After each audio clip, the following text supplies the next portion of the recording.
Good afternoon, everyone, and welcome to Harness Tube. Steve Surratt, David Brink, Lisa Surratt here for you today. Lisa up in the Crow's Nest. Crow's Nest should give you a good shot of the whole track. A little harder when she comes down the straightaway, getting that start-finish line, but you can almost see the whole track from up there today, David. Oh, yeah, good view. It's good to be home. It's always good to be home right here in Mount Sterling at Brown County Fair. The track looks like for the rain they supposedly had while we were gone, it looks like it's in pretty good shape.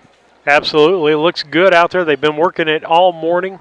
I know Richard Chilters is one of the people. Tom Parker was out there. Yep. Brock Butts was setting pylons earlier today. The whole crew. Yep.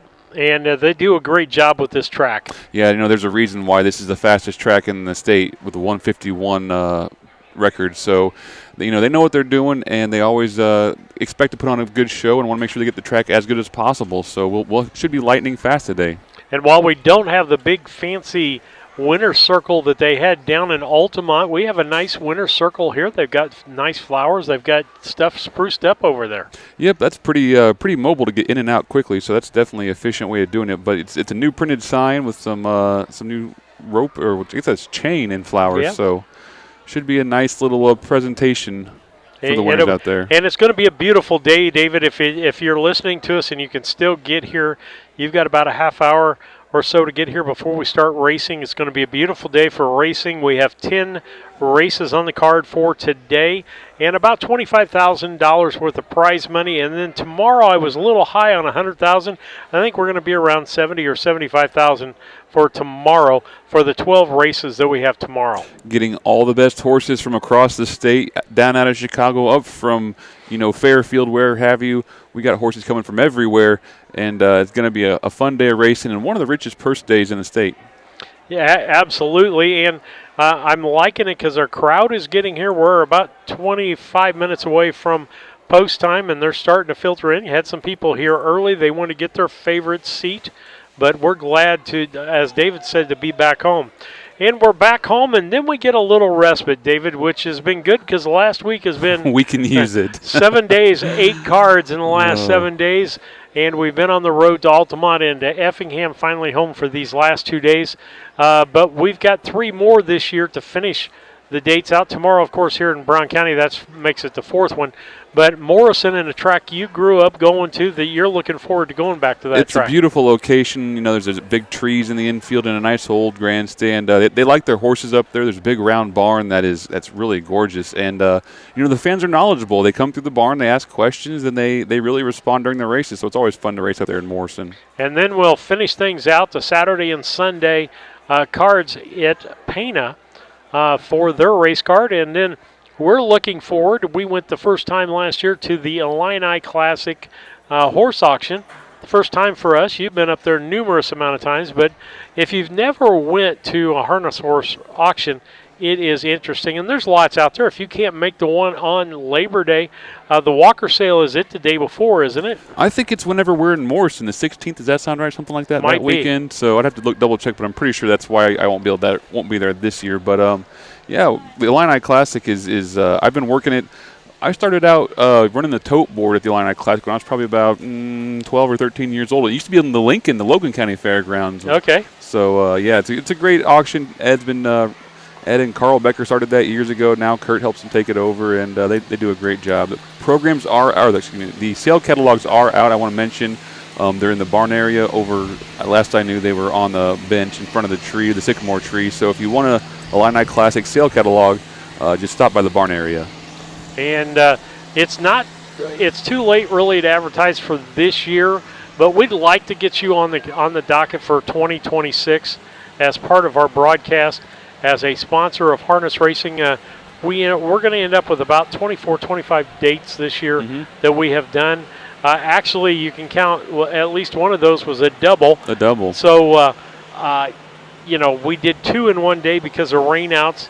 and they're doing a really good job trying to get these races scheduled and rescheduled for the horsemen, but there are times when that doesn't work. Absolutely. Rain happens, and we were talking down south, the ITPA has been hit really hard this year with like 8 or 9 rainouts, and fortunately in harness racing we haven't missed that many today. We've doubled up a card or two, but we've got them raced in, and that's important for the horsemen. That this is their livelihood, and being able to race for those purse monies is the difference between feeding your horses and making down the road to the next race. And so with that, make plans to advertise with us. Get in contact with David so he can get with you. With that, we'll take a extended station break here. We'll be back.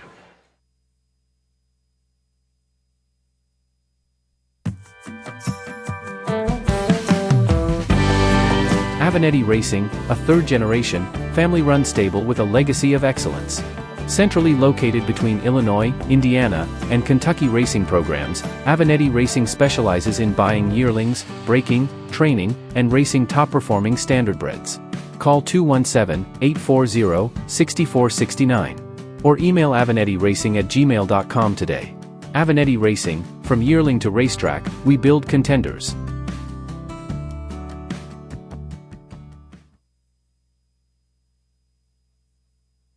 Looking to move your mobile home? Need a roll-off dumpster at a competitive rate? Or maybe it's time to demo that old mobile home? Pine Ridge Mobile Home Transport has you covered. We serve Central Illinois with reliable mobile home transport, offer affordable roll-off dumpsters for the Springfield area, and provide expert demolition services across Illinois and Missouri. For fast, friendly service, call Wayne Decker at 217-313-9744. That's 217-313-9744. Or find Pine Ridge Mobile Home Transport on Facebook, your one-stop solution for mobile home services.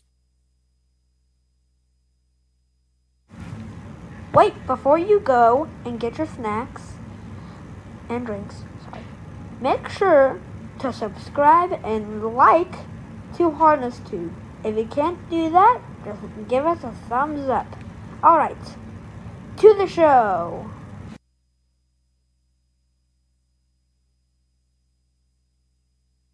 Yoder Custom Woodworking was started in 1995 by the Yoder family as a retail Amish furniture store in Sullivan, Illinois. They offer custom kitchen cabinets, granite and quartz countertops, built-in office and bathroom cabinetry, and offer a wide range of Amish furniture. Their store is located at 1117 West Jackson Street in Sullivan, Illinois, with store hours Tuesday through Friday 9 to 4:30 and Saturday 9 to 3. For more information, contact Yoder Custom Woodworking at 217-728-2166. Do you like to watch horse racing? Yeah. Do you not want to pay money for a stupid horse racing channel? Yeah. Are you sadly allergic to horses and you can't see them? Yeah. Well, introducing Harness Tube, established 2023. Hey, I need to try this out. You can watch it at your son's ball game. Let's go, son! You can watch it while eating.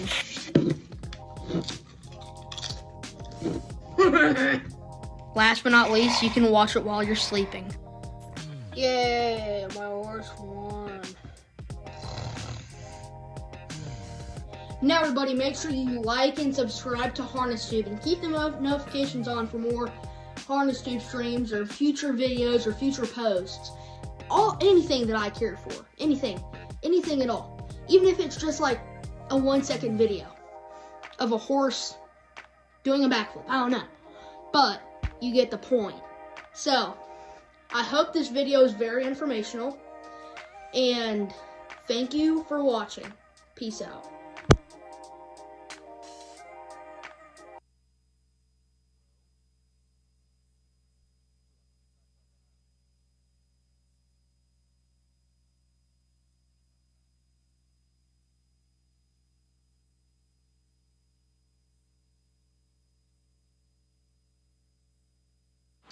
All right, David, we'll come back up while some of our banner sponsors are on there. Any thoughts about today's races? Any particular race you're kind of looking forward to besides the first race where Doug's got a horse running? Nothing in particular. It's always nice when the brother's in the race and you can watch a local horse out there. But I'm just looking forward to be home. We've been traveling so much and watching races. It's always comes home to Mount Sterling. It really just kind of hits different with all the time you spend out here as a kid, and to see, your friends performing in front of your community always just feels good. So it's heartwarming to be back home. And I'm excited to see some good racing. We have a gorgeous day, so not sweating our head off over here. So just a pleasant day. If you're not out here, come out tomorrow. If you want to come out to the Derby tonight, swing out here early, catch some races. It's beautiful weather. It really is. Yeah, I absolutely want to get you out tomorrow. If you've not experienced harness racing, tomorrow would be the day that you should really come out for your first experience, I would say. Absolutely. It's some of the best racing in the state. We have the fastest track in the state, arguably, so the best drivers are coming down out of Chicago and Indiana and where have you, so we're going to have a lot of competition out there. It's going to be, full fields, too. That's always helps, too. A full field really keeps things moving and keeps the pace pushed and things interesting. And next slide coming up, I aim to get the new slide in there that you made for number 2, but I didn't get it done. But we talked about your favorite county fair, why it's your favorite county fair, what makes it so great as a county fair. And you can tell we're in the stands, David, because you can hear the water truck go by, the tractors go by. And so, just wonderful things as far as the tracks, fairs are concerned. What makes the fair your favorite? Is it the Demolition Derby? What is it? And so with that, the other things that favorite things, I like the pictures when people send David pictures of what, how you're watching or the baby's watching, whoever is watching. We like those pictures. The only pictures we don't like is those of Lane Avenatti sitting by the pool having a cold one. Absolutely. He's banned from that picture ever showing up We again. appreciate him following along, but those snarky pictures of him relaxing when we're over here sweating are kind of getting necessary, aren't they? Yeah, they are. It's just mean. Good to have Harrison in the chat. I hear your buddy. Said he wishes he was here and asking if we're ever going to sell any merchandise and wants to congratulate us on hitting that 1,000 subscriber plateau. We've been asking for it all year long. Steve gave us the deadline, and we hit it, folks. So thank you very much. I'll start the paperwork to get the what we can do now that we've reached that plateau moving. So I want to thank everyone who subscribed or helped or told your friends and family to subscribe too. All right. We want to thank our donors who keep this free. Donors and advertisers are what keeps this free to you, the viewer. So big thank you out to those people for allowing that to happen and helping us with that. Now you're saying, how can we donate? You can still donate, folks, because if you've watched all year and want to donate and say, hey, I've really enjoyed this, it would have cost me this much to go, and I'm going to send you a little bit of that, or I would have spent this much in gas money. We'd love to hear that. But at Venmo, or PayPal, you can go at HarnessTube on that. Venmo or PayPal at HarnessTube. Send a check, P.O. Box 63, Mount Sterling. And usually we say you can catch Lisa in the stands, but today you can't catch her in the stands. You're going to catch us. Yes, stop up and talk to us if you're watching or listening or here at the fair. We'd love to talk with you. Say hello. And Ed TV's going to get going here in a minute, so let's go ahead and take another commercial break. Make plans now to attend the 27th Annual Illini Classic Yearling Sale, which takes place on Labor Day at the Illinois State Fairgrounds in Springfield. Once again this year, the catalog will offer not only a strong lineup of Illinois-conceived and foaled yearlings, but also an excellent supporting cast of colts and fillies eligible to other state-bred programs in the Midwest and on the Eastern Seaboard. It's the Illini Classic Yearling Sale, Monday, September 1st, beginning at 11 a.m. Central.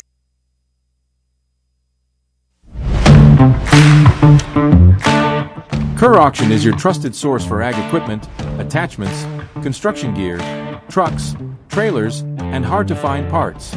With live and online auctions at kerrauction.com, you can bid from anywhere, field, job site, or front porch. From big equipment to small parts. If you need it, Kerr Auction has it. Don't miss your next deal. Check out kerrauction.com today. Kerr Auction, built for the working world.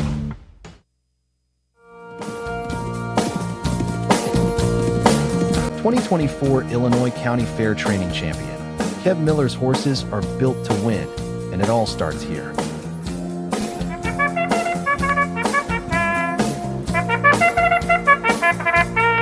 Ready to join a winning team? Call Kev at 0170 or send a message to the email address on the screen to learn more. Kev Miller Stables. Train to win.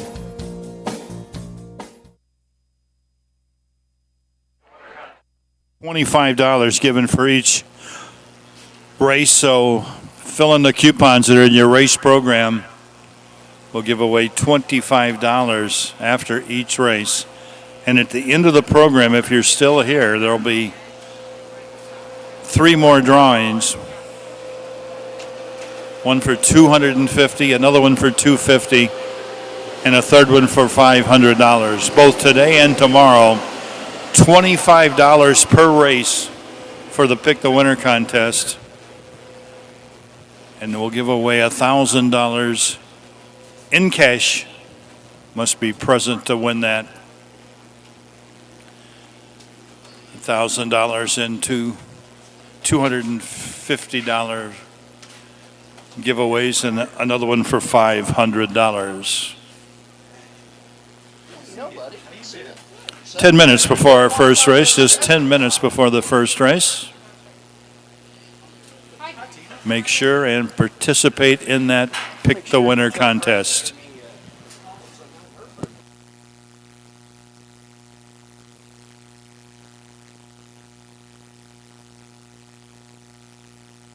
David, real fast, let's talk about Kerr Auction Company in Mount Sterling. They just finished up 3 big sales just this last week. Two ring tool sale and another sale that had tons of things on it. Just a plethora of different stuff. They're definitely busy this time of year, and good to see them advertising here at the fairgrounds. I know they're a big sponsor of the Brown County Fair. We appreciate them as helping us along here at Harness Too. But yeah, they're doing big things. It's fun to watch. You know, folks who grew up. Got several driver changes here. Okay, we're going to go to. If you want to run through the program in the first race. Race number 1, number 1, ERM Rose will now be driven by Connor Prather. Race 1, the 1, ERM Rose, change the driver to Connor Prather. No changes in race number 2. Race number 2 is clean.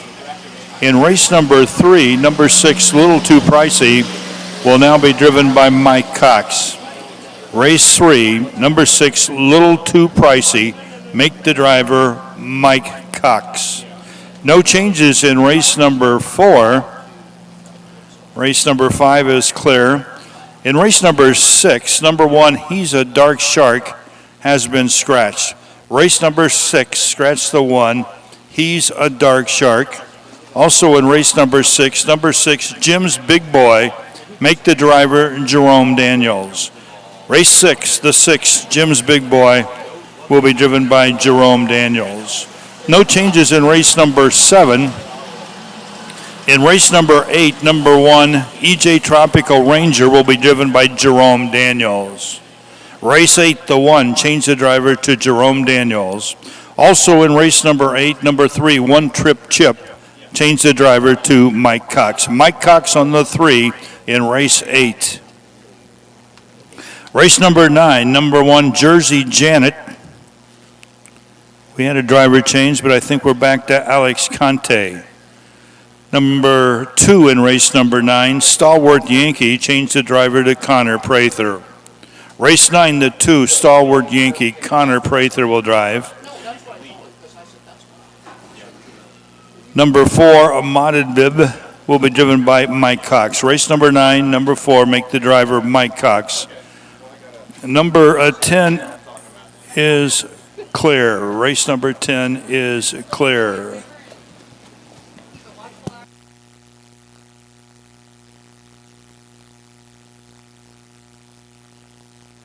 We'll go back real quick. If you're looking for any farm equipment or any tools or anything like that, check out the auctions at Kerr Auction Company, Mount Store, and give them a call if you've got questions. 217-242-9600.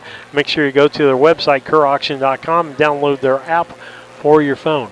And so with that, let's Ed will be coming back a minute.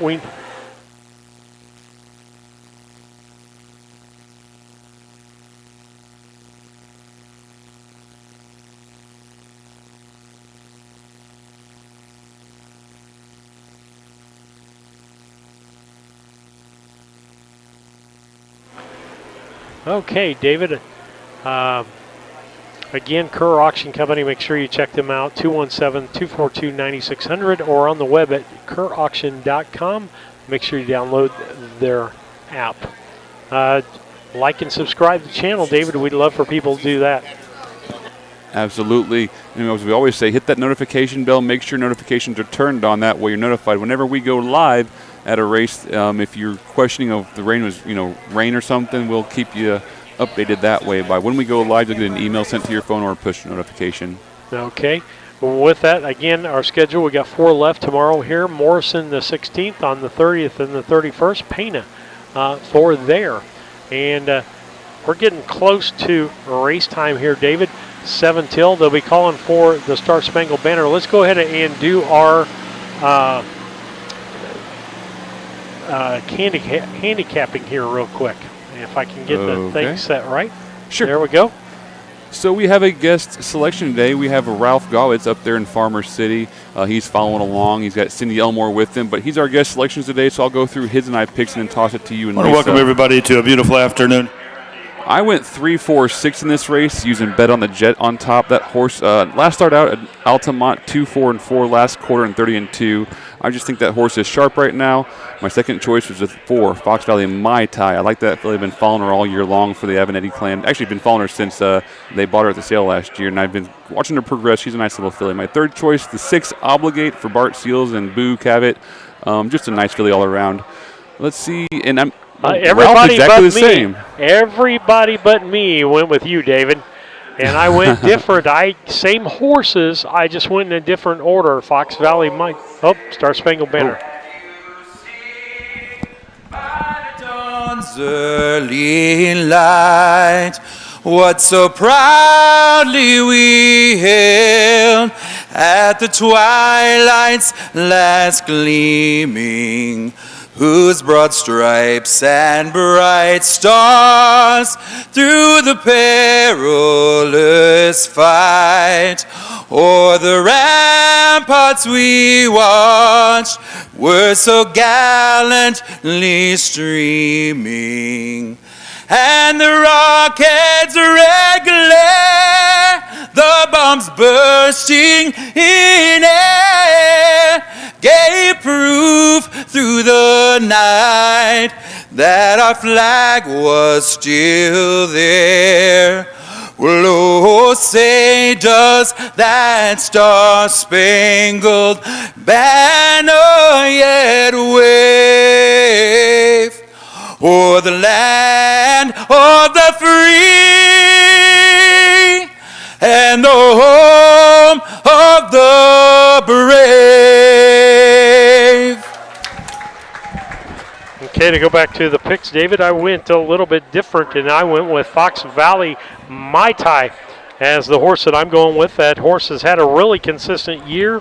It's had 3 firsts this year, 2 thirds, and a second. I went with that, and Wyatt Avenatti on that horse, and so I'm going that direction. 4, and then the 3, Bet on a Jet, which you guys picked to win, and then we all went with the same horse to finish 3rd, 6, Obligate. You know, it's funny, I'm never going to let Wyatt live this down, but I asked her about that Mai Tai filly, asked him about that Mai Tai filly. Oh, it was, we'll say, 3rd week of June sometime. And he said, well, she's kind of coming into her own, maybe make a better 3-year-old than she's a 2-year-old, and then she goes ahead and rips off 3 wins in a row. So I think she came around pretty quickly for the Avenatti family, but I like her as well. I'm using her second here, but just I'll have my eye on her for sure. And I'm going to get that driver change done. I didn't get that done yet with Connor Prather in. Is that ERM Rose? Is that how? That's Doug. Okay, but that's the name of the horse. Yes. Not like Rose. No, it's Ernest R. Miller is the breeder, I'm pretty sure. Yep, Ernest H. Well, must be his wife's name then, but. And so as we take a look at that, that's coming up here the first race. And let's see if we'll pull Ed's mic back up so we know. The track crew, as always, have done a great job getting this racetrack in very good condition after the big tractor pull last night.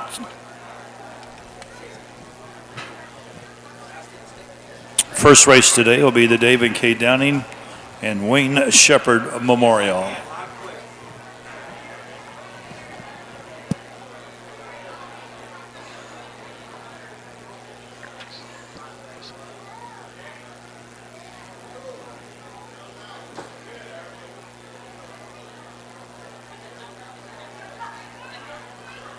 I mean, several races today with both of the Avenatti boys and a couple of races, or at least one with the Fortunate this Prather boys in it. afternoon to have our parade marshals with us. Tony Mathena is 15. She'll be riding the sorrel quarter horse by the name of Cash. Along with Corey Mathena, she's 12, and she'll be riding her buckskin, name Junebug. Good to see Outriders, David. Yeah, you know, it's a tradition that we've had here at Brown County since, I'm trying to think back before these two. It was their mom, Sheena and Gina Kerr, and I think Gina's mom, even Chris. Handling the starting gate today from down at Charleston. Stacy DeRoos along with Roy Finn, both veteran starters. Great to have Stacy DeRoos and Roy Finn with us today with the mobile starting gate. And those of you following Wednesday, we're assured that Stacy has the gas tank. Horseman bringing that off. first field, ERM Rose, Apple Patootie, Bet on the Jet, Fox Valley Mai Tai, Captain's Box, and Obligate in race 1. Number 7 has been scratched. 7 scratch? In this first race? That's what I heard. I'm not sure.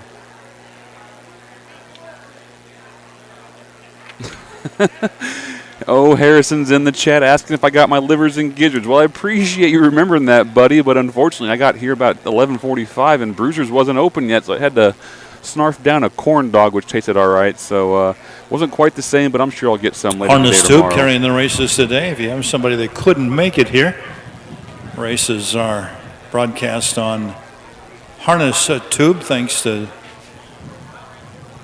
David Brink and Stephen Lisa Surratt.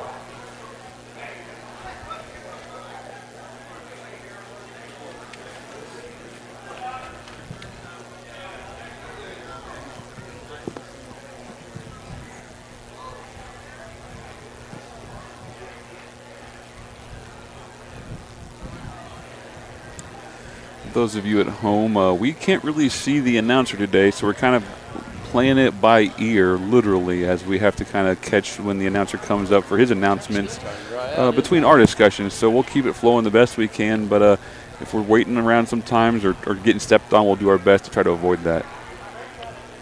Yeah, and with that, we haven't worked as much with Ed as we have Kurt Becker. And so a lot of times if we don't see them, like Kurt, we could do a lot of verbal cues because we had worked with him so much this year. Yep, it's we get that flow in the routine going, and it really kind of gets things kicking. Ed's trying to slow down as he deserved, at least has the ability to do. He's been doing this for so long and done such a great job. But yeah, it's a little different to work with different announcers, and I'm sure you had a rough time on Friday, right? The track announcer was a little hard to follow Friday. Starters are out for the first we'll race. Throw it back to Ed.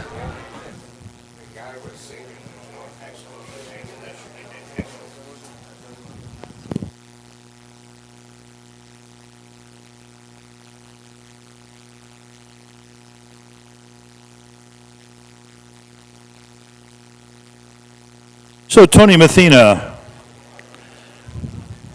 parading our first race. This is the 2-year-old filly pace in the Illinois Standardbred Association for a purse of $3,218.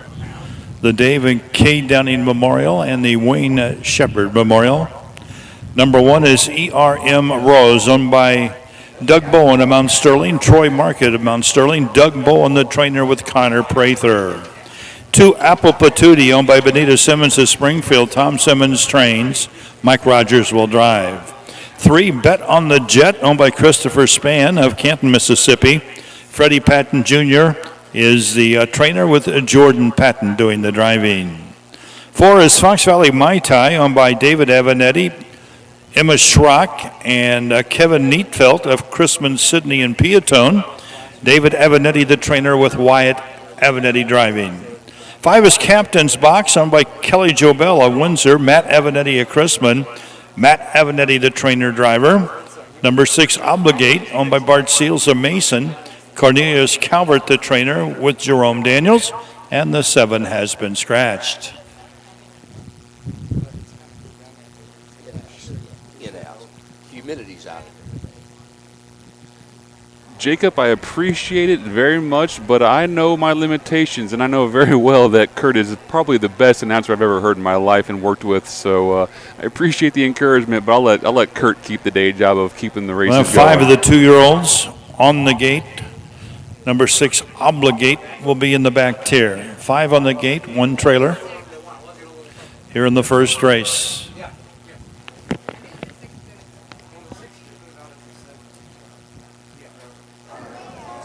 Just a few minutes away from race time here. Get your winners in.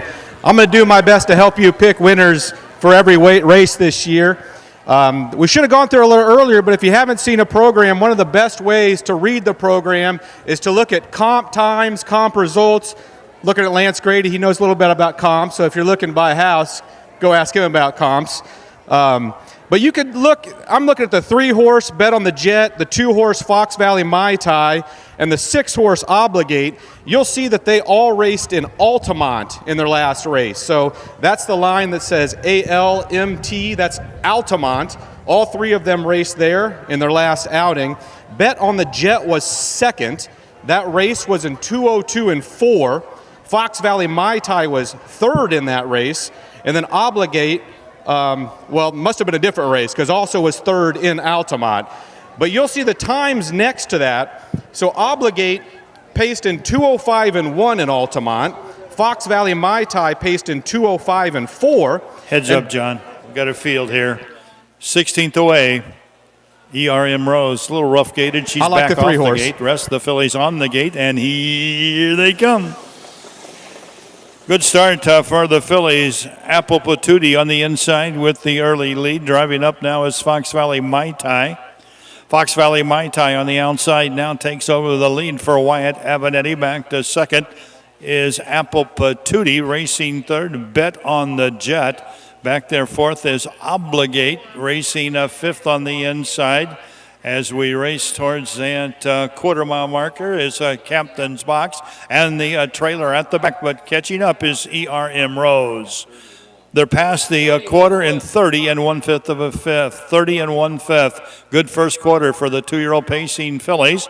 They're being led by Fox Valley Mai Tai. The time to roll filly leads by 1.5 lengths. Right there second is Apple Patootie. Racing third, Bet on the Jet as they swing off the 3/8. Racing towards that half-mile marker. Back there fourth is Obligate. Racing fifth is Captain's Box.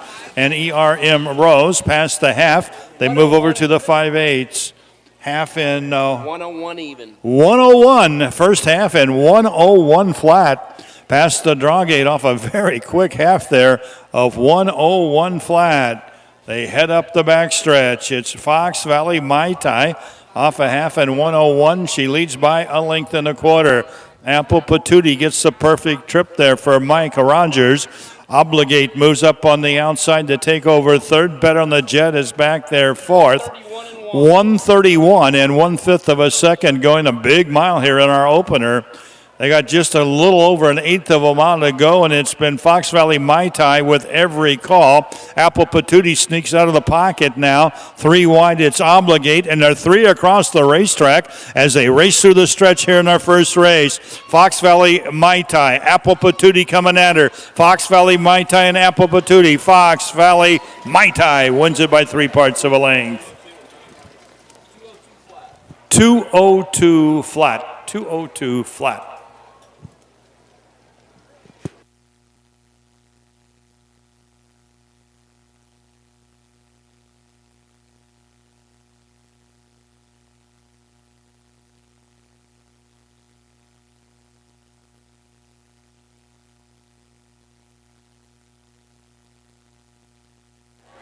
Well, we're starting off with a nice finish, folks. How about that? Fox Valley Mai Tai taking today's first race for Wyatt Avenatti. The Bet on the Jet kind of let us down there. Wasn't really a factor, but Apple Patootie stepped up and raced really strong there, only beating maybe a long half length or we'll maybe call it 3/4 of a length. But Fox Valley Mai Tai just too tough today, going to the front, saying, come catch me. And Wyatt knows this track, knows that horse, and she's back this on the winning first streak. race, the David K. Downey and Wayne Shepard Memorial. Coming trackside, our fair royalty that was just crowned a couple of nights ago. Our fair queen is Haley Sefton, Junior Miss Marley Cassing, Little Miss Lindy Croxton, and Little Mr. Luke Shear.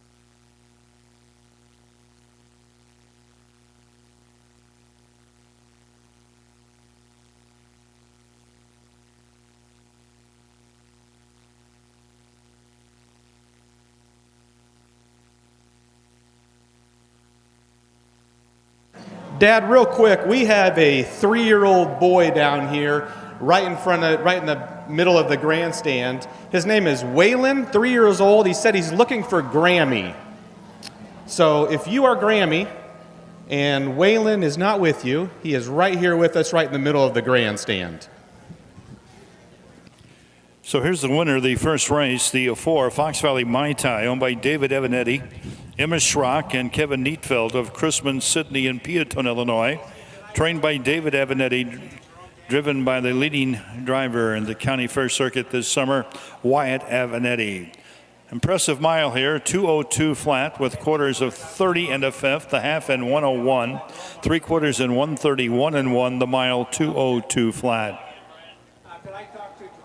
Sherry Fraley's our trackside photographer. If anybody would like a winner's circle photo here, see Sherry trackside and she'll get you one. She does an excellent job.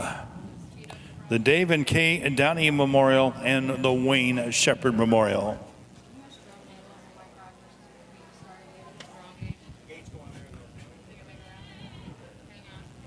Jerome Daniels and Mike Rogers. Go to the starting gate when you can. Jerome Daniels, Mike Rogers, they want to talk to you at the starting gate. Quick word for the winning driver here, Wyatt Avenetti. I know I picked against you in this first race, which anyone who came to the races last year knows that was a bad mistake. I think you were third in your last outing with Fox Valley Mai Tai. What was different out here today? Well, she likes a little bit faster pace mile. She's not a typical county fair horse that likes to start and stop. She likes to get out and go. Her last start, she made a little break in the first turn. I don't know if they charted it or not, but no, she likes to get out and move. She's kind of a big mare, so that's gotcha. Well, congratulations. And anytime you see Wyatt's name in the program, it might be a wise choice to pick him. Congratulations, Wyatt.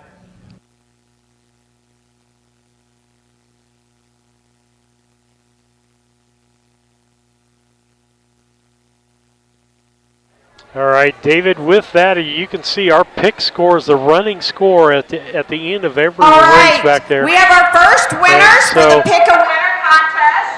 This year we've got Can you roll that down at all? Yeah. Yeah, I can roll that down totally.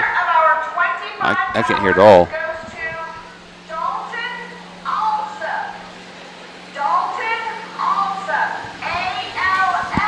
Looks like Richard's wife's doing it. But just to let you know the scores there, Steve starts out with 13 points because they get the first and the third. So as we get ready to go here, we're waiting for Ed to come back on.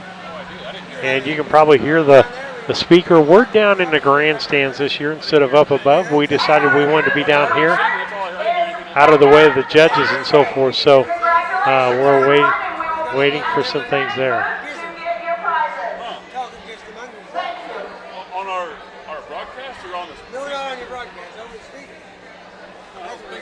Probably upstairs, huh? It's got to be up there, yeah. Cool. Did he feed us into the system? No. We had an aux out. We're out. So yeah, we're not in the system at all. I told the other guy there's a problem. Sound man. So what kind of problem?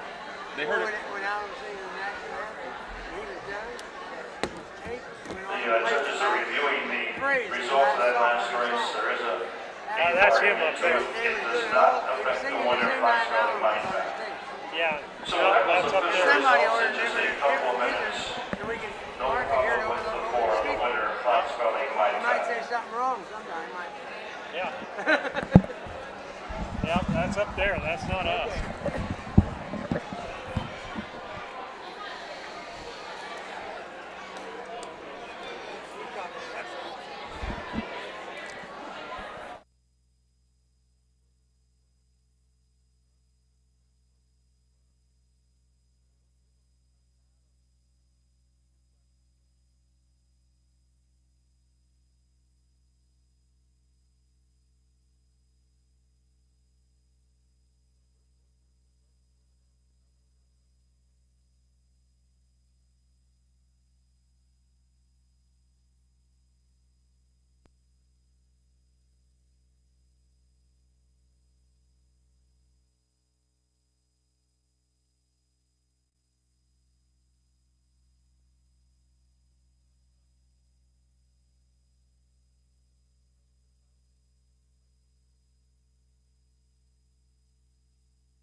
All right, David and I will come back with you here for a little bit. Like Sure, I said, I happened to get that race right there, so I'm going to. Well, unofficially, we're still waiting for the interviews. Talking to the starting gate, they're interviewing Mikey and Jerome, so we'll see what happens with that. See what total we got here. Here's John. We'll see what John's got to say. Good that I got cut off. Number 2 is an interesting one. You got the 3-horse Fox Valley Side Job, the 5-horse Conager, and the 6-horse Fox Valley End Zone. I think those are the top 3 horses in this race. One of the interesting things you'll see in a program, so specifically if we're looking at the 6-horse Fox Valley End Zone and the 2-horse Conager, you might look at Conager's last race and say, holy smokes, that horse went in 158 and 2 last race. Fox Valley End Zone went in 205 and 2. Clearly Conager's a little faster. But Fox Valley End Zone's last race was in Altamont, and that horse won. Oh, okay. Can you hear me all right? Is it not very loud?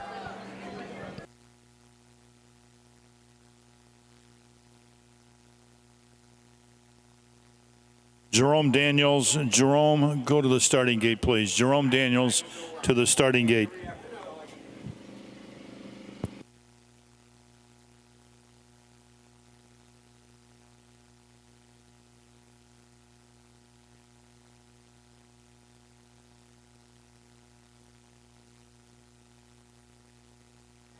Well, David, we'll talk a moment while John's trying to get his microphone worked out, and they try to get things taken care of as far as the system there is concerned. I turned our volumes down a little bit. You're going to get a lot of crowd noise and a lot of speaker noise, folks, from where they have the old horn-style speakers pointed right at us. And so the disadvantage is being, with that. So as we get ready for this second race, they still are working on the Inquirer, which slows things up considerably. Yes, it does. Waiting around to hear the interviews. Getting text over here real quick. Thanks. Results of the first race now official. Number 1, ERM Rose was 5th. Thank you very much. Number 2, Apple Patootie was 2nd. Leanne's saying sounds off, Steve. Jet for the 6th. Shin, so I believe that. The winner. Number 5, Captain's Box, was 4th. Number 6, Obligate, was 3rd, and the 7 was scratched. First quarter was in 30 and 1/5 of a second. The half in 1:01. 3/4 in 1:31 and 1. The mile 2:02 flat. Race 1 checks from the top. 3 scratch on the bottom. 2:02 for the mile. Horses are out now for race number 2. Jordan Patton. Jordan Patton drives the 1, Meteor Strike.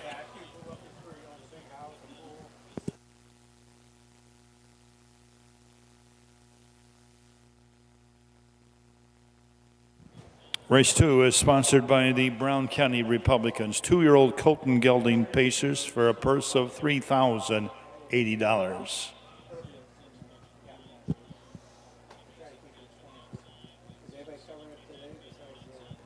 We are parading today, horsemen, so fall in behind Jordan, and we'll parade the second.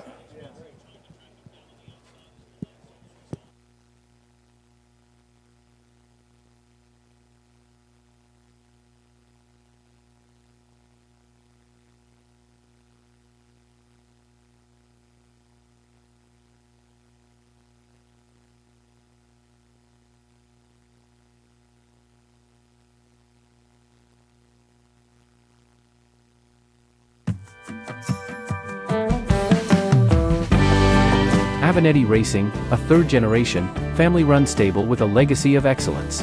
Centrally located between Illinois, Indiana, and Kentucky racing programs, Avenatti Racing specializes in buying yearlings, breaking, training, and racing top-performing standardbreds. Call 217-840-6469 or email AvenettiRacing@gmail.com today. All right, get your winners in for race number from 2. yearling to racetrack, In we this build race, contenders.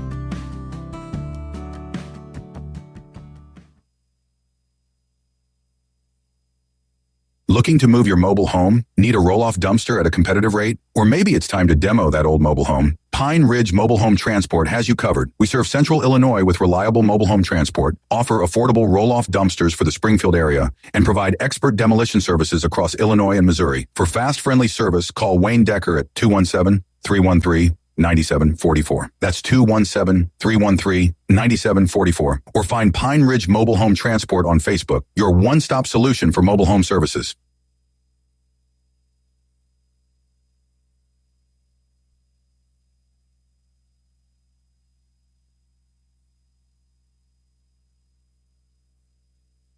Hawthorne, Winsboro, Louisiana, Give Alive Stables of Cotton Valley, Louisiana. Benita Simmons of Springfield. Tom Simmons trains with Jacavian Carter. Number 3, End of the World, owned by Jada Longa, Clinton, Wisconsin. Mike Rogers trains and drives. 4, Fox Valley Side Job, owned by Phil Cotton of Fairfield. Randy and Jerry Riga, Belmont. Cornelius Cavett is the trainer-driver. 5 is Conager, owned by Jim Walden of Lincoln. Nick Prather trains with Cole Prather driving. 6 is Fox Valley End Zone, owned by David Avanetti, Emma Schrock, and Kevin Neatfeld at Crispin, Sidney, and Piatone. And Wyatt Avanetti drives. And number 7 is Gothic Thunder, owned by the Flacco Family Farms of Alexis. Nick Prather trains with Connor Prather driving.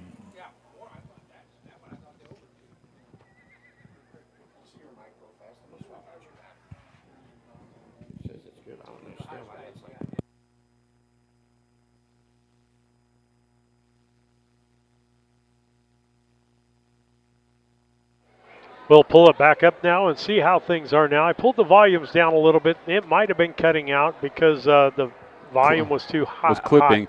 Yeah, we're trying to work with some stuff on our end. Unfortunately, we only have control of what comes into us. And the grandstand's complaining too, so there are some audio adjustments being made. 7 Gothic Thunder. Okay.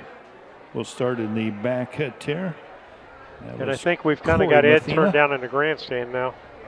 Riding the buckskin. I can't tell. It's all for the second race post parade.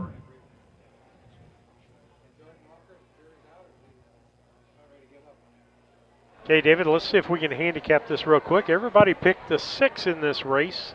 Obligate. No, excuse me. Nope, Wrong Fox race. Valley End Zone. Wyatt and Dave Avanetti hopefully going to come back and hit the both ends of the early daily double with Fox Valley End Zone here. I went with the 5-second Conager and Cole Prather. My third choice was the 2, Designed to Be a Star. Ralph went 6-1-2 using End Zone, and then Meteor Strike over Designed to Be a Star. Where's Surratt's at? Well, I took the 3. I was the only person to take the 3 into the world. Mikey Rogers' horse to be in second place, and I took the 7 to finish third. Lisa picked the 7 to finish second, and Lisa picked the 4 to finish third. Ralph, look at 6-1-2, so we've got a little bit of everything covered here.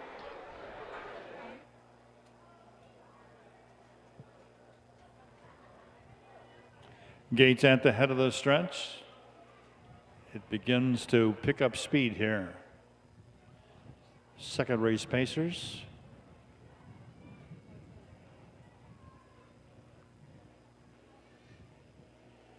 Here they come. Good start for the big field here, and they're off and pacing, Designed to Be a Star. Leads them into the first turn. Meteor Strike, also right there with the leaders. End of the World moves up to take over second. Fox Valley End Zone is racing third from the back tier. Fox Valley Side Job is back there fourth. Meteor Strike has been shuffled to fifth. Racing sixth is Conacher, and seventh is Gothic Thunder. Big move now, Fox Valley End Zone, and Wyatt Evanetti just made the move to the front. New leader, Fox Valley End Zone by a length and a quarter. Racing second, Designed to Be a Star. First quarter, a very leisurely 33 3/5. 33-3. The pace is quickened now with Fox Valley End Zone on top by a length and a quarter as they move past the 3/8. They're single file at the head of the stretch the first time. Fox Valley End Zone by a length and a half. Right there second is Designed to Be a Star. Here comes Fox Valley Side Job rolling up on the outside, followed by End of the World. 105 and 1. 105 and 1 to the half. Off stride, there was Meteor Strike. Meteor Strike made a break and drops back. It's Fox Valley End Zone by a neck. Fox Valley Side Job is right there second. Designed to Be a Star is racing third. End of the World is parked out there fourth. And now here comes Conacher. Conacher is 3 wide and flying up on the outside as they move past the 3/4 mile marker. On the inside, Fox Valley End Zone and Fox Valley Side Job. And now off stride, a nasty break there by Fox Valley Side Job. Fox Valley End Zone now with the lead on the inside. Conacher's on the outside, and Designed to Be a Star's looking for racing room. They're in the stretch, deep stretch, 16th of a mile to go. Conacher up on the outside. Here comes Conacher, and Conacher's going to win it. Conacher over Designed to Be a Star with Fox Valley End Zone home a third, followed by End of the World. 206 flat, 206 flat.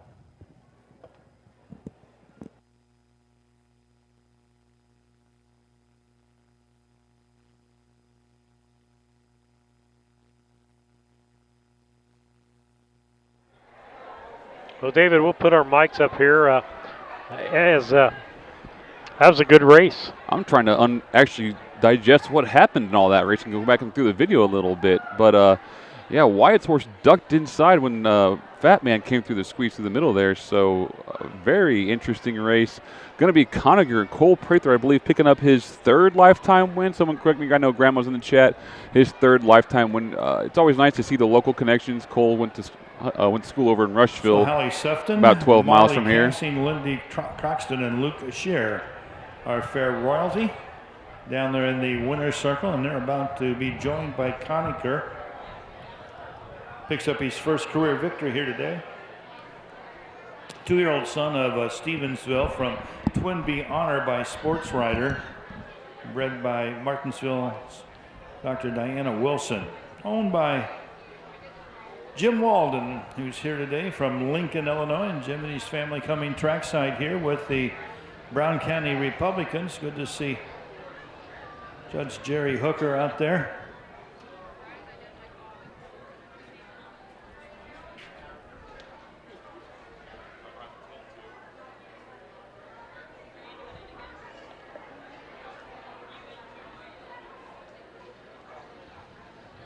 State's Attorney Mike Hill, Mike Yingling, longtime county board member, all down there.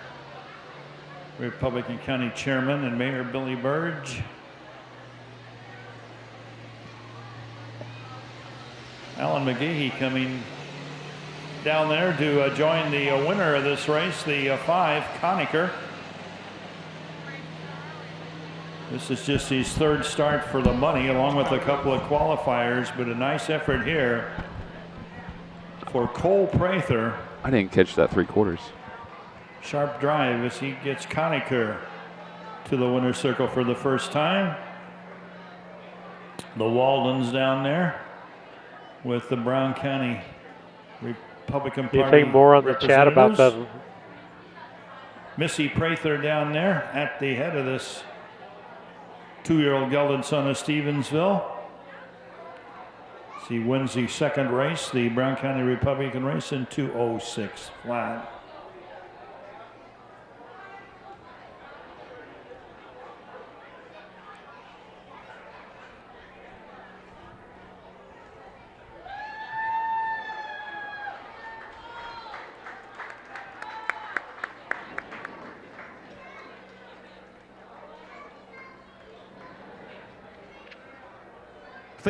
Fantastic drive out there today.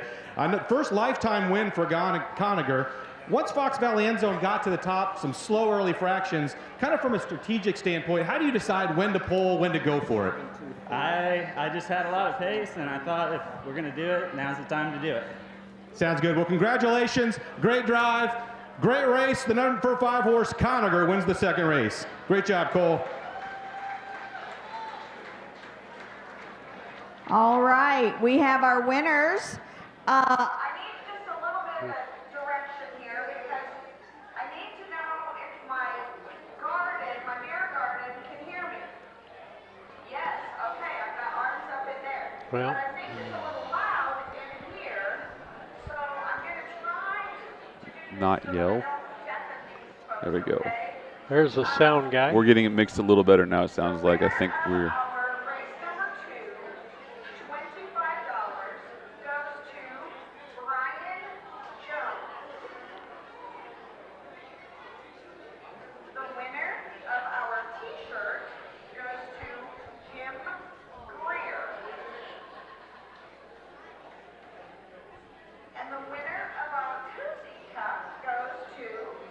Well, David, we can talk a little bit. They haven't made this a race official yet, have they? Or did I miss that? I've missed a 3/4. I didn't get the first official, so I'm struggling today trying to get everything caught up, it seems like. Well, I tell you what, we're going to go ahead and we're going to go to a commercial, and we're going to assume that we're correct here. Okay.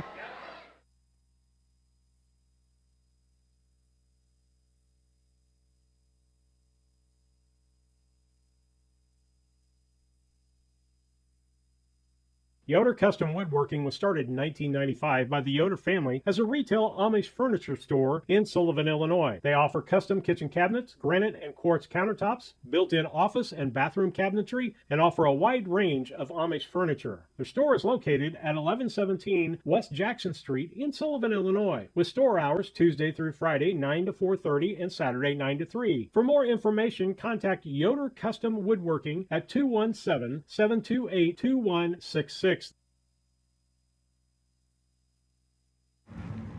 Wait.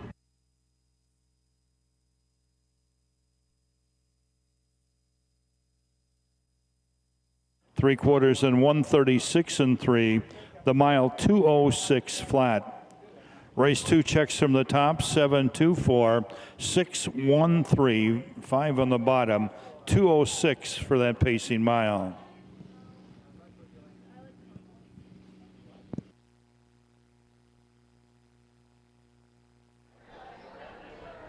All righty, David, we'll keep Ed up just a little bit there. Sure, yeah.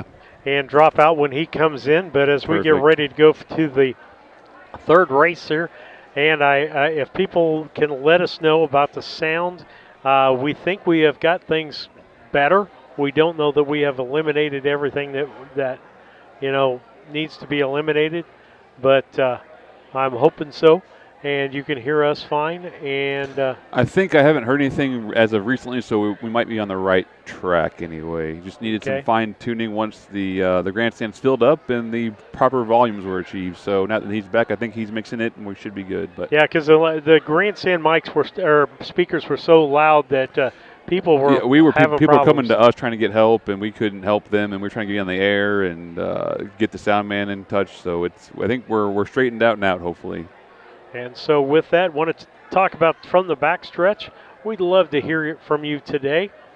David and I probably not doing a ton of talking with John and Ed Teefee. And doing a lot of handicapping winners. and Yeah, so there's a forth. lot going on today here in the grandstand, so which is always good for the fans, gives them something to listen to. But we have to kind of dance around the the emceeing. Yeah, yep, and forgot to take out that particular mic. I don't think we knew which mic was going to be which, so we took all three of them. Correct. And so we'll have to try to get in and out while they're doing their pick of winners here at the fair. And so enjoying that. We'd love to hear from you. Just chat with us on YouTube. That's really the fastest way. David can throw those up on the screen. Makes it really simple. With that, well, let's take a look at this third race today, David. Sure, I'll handicap this real quick. I use the 4 on top, Shady Maple Caddy. This Race horse number is 3, the Ralph Buss Memorial, a 2-year-old trotters. Number 6, Little Too Pricey, will now be driven by Mike Cox. Race number 3, the 6, change the driver to Mike Cox. using the 4 here. This horse is hasn't missed the board in the on the programmed races here, and it's kind of flip-flopping. Win, second, win, second, win, second. I hope we stay the win column, but that was my first choice. It looks like Ralph went the same way as I did. My second choice using the 5, Princess Babe LRS. She was a nice start out here, Rushville, last start in 210. I think Mikey and Tom have good connections, and I know this is a well-bred horse as well. So that's my second choice. My third one on top to the 1, Connor and Nick Prather. For Connor, owned this one, Chicken Lights and Chrome or something, but this Southwood Chrome filly out of the Prather's barn, and I know Connor knows the horse because he owns the thing, so he should be very comfortable behind it. Yeah, I think the only horse that nobody touched on in any of the Win Placer show is the 2-horse, Illini Charm. Just no line on that line to be announced from Springfield, and I think didn't get a chance to race that one, so not much to go off of. Yeah, that's a horse got some good genes there with Lou's Legacy being part of that lineage. Correct? Am I reading that correct? On the 1 horse? On the 2 horse. Oh, excuse me, 2. Yeah, it's by Lou's Legacy out of a mare named My Miss Caroline, and she herself. That was a $20,000 yearling right there. So they paid good money for that horse. It's well-bred. Psychic Spirit stood down in Pittsfield. This is a well-bred horse for sure. But Mike's making a first start here at the fair. Probably going to gear up for the state fair. So I'm not sure if he's quite ready to uncork this thing, but we'll see what happens out here. I see Ralph use the 6 horse as his third choice. This is a sibling to the horse that we remember from last year, Hocus Pocus and Focus. So the talent's in there for sure. Definitely a well-bred horse and a good choice for Ralph. So, well, hopefully John will be coming up here with his picks too. We could actually put him in there. Sounds like he's using Wyatt about every chance he gets. Yeah, we ought to tell him he needs to be the guest picker for tomorrow. I could probably make that happen after tonight. Yeah, we'll get John Teefee to guest pick. Folks, we have and that way he can have his picks already ahead of time. We're helping him out, and he's helping us out, he's doing his right? homework ahead of time. See? Yes. Yeah, perfect. He's probably already got the race program, too. I don't know about all that. He is a Teefee, so he might be just doing it last minute. Oh, but okay. All right, just waiting for Ed to pop in or John to pop in here. Glad Beautiful day to be watching yeah. racing, folks. If you're not out today, you're missing a wonderful day. It's beautiful. We've had such scorching weather and the rain shower, thunderstorms popping up the last week or so. But today is absolutely picturesque. It almost feels more like a fall day than really a middle of summer getting ready for the state fair type weather. So we're thankful. We're in the mid-70s. There's sunshine out there. It's pretty. There's some cloud cover, but it's a bright, sunny day. Absolutely. David, and I got to ask, is this the Groder family down next to us here to the left? Or what family is this with the red helmet? No, I think that's Sam Hodgett's daughters. Okay. From up in Cambridge, we had the. That's right. Yep. Brought us cookies Her name today. is Jill, yeah. She did bring us cookies. It was delicious. Yeah. We were in the middle of all the other stuff. I didn't quite get her thanked, but yeah. But gonna have a post parade. Ed's on the mic, so I'm kind of watching both directions here. But as Ed was talking about, today is Hamiltonian Day. I printed a program to share with you, Steve. I completely forgot. Hamiltonian Day, the biggest race in horse racing. Standardbred horse racing anyway. I think there's $1 million purse. The undercard has numerous races in the $300,000 to $400,000 range.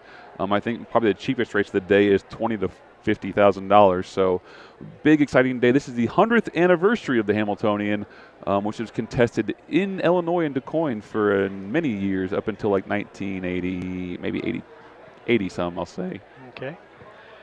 Lisa got us a nice picture down there of the horsemen down there and the fans down there under the shade trees down underneath back over here. Well, she's looking at local faces. She's got Mom and Grandma right there. Horseman, race 3. You're all out. There's that Troy I see. It's good to have the sycamore tree and the bench there where a lot of horsemen have sat over the years and time trading miles and swapped lies. Yeah. Yep. The only I thought the only liars table was up at Renee's here, the round table up here. Well, they would start up there and then end up out here after and coffee. Continue the yeah, lies. Yeah, of course. But just a lot of local flavor here. You can see they are lined up for Derby and tractor pulling with all the flatbeds across the way, David. It's a big deal here in Brown County. Big infield here. They sell out the infield and they pack it for sure. Junebug. I think we're going to have a post parade sometime. I can't find the one horse though. All over there. Okay. So they're still working on bunching up as the field's waiting to the last couple stragglers to join them so they can post parade here for TV. Little distance between the 1 and the 2 horse here. They're talking in their own little world over there. It looks like Wyatt and one of the parade there. This looks like Connor's the one. So there's that Mike. That's Mike. That's Mike Brink, isn't it? Back there with him. Good to see Mike making it down here. Talked to Blaine Rowe earlier today, our friend from Liberty. Grew up with Mike, a big fan of the Brink stable, and he was giving me a hard time. He said he's not going to let any of Mike's choices influence his picks today. He's going to send in his own picks because he thinks he can do a better job. Okay. But good to have him with us. Came up from Alabama. These local tracks, the local fans have been coming out to the races for years here. Matching's awfully special. We have the big mural on the side of jerseys now that has the big harness horse painting on them. We have a lot of tradition. Used to be a stained glass window in McDonald's of a harness horse in Mount Sterling. So the history runs deep, and this being the Ralph Buss Memorial. He had Tiger Bill in the 40s and 50s. And right, here's your field now for race number 3, the Ralph Buss Memorial. Number 1, Chicken Lights in Chrome, owned by Connor Prather of Springfield. Father Nick the trainer, Connor doing the driving. 2, Illini Charm, owned by Keith Miller of Arthur, Mike Brink, the trainer driver. 3 is April Lady, owned by Jerome Daniels of Springfield. Jerome is the trainer driver. 4, Shady Maple Caddy, owned by David Avanetti, Emma Schrock, and Kevin Neatfeld at Chrisman, Sydney. And Piatone, David Avanetti, the trainer, with Wyatt Avanetti driving. 5, Princess Babe LRS, owned by Adam Hawthorne of Louisiana. Benita Simmons of Springfield, and Quon Anders of West Monroe, Louisiana. Tom Simmons, the trainer. Mike Rogers will drive. At number 6, Little Too Pricey, owned by Ron Phillips of Athens, Jamaica. Patton, the trainer, with Mike Cox. 2-year-old trotters here for a purse of $5,429.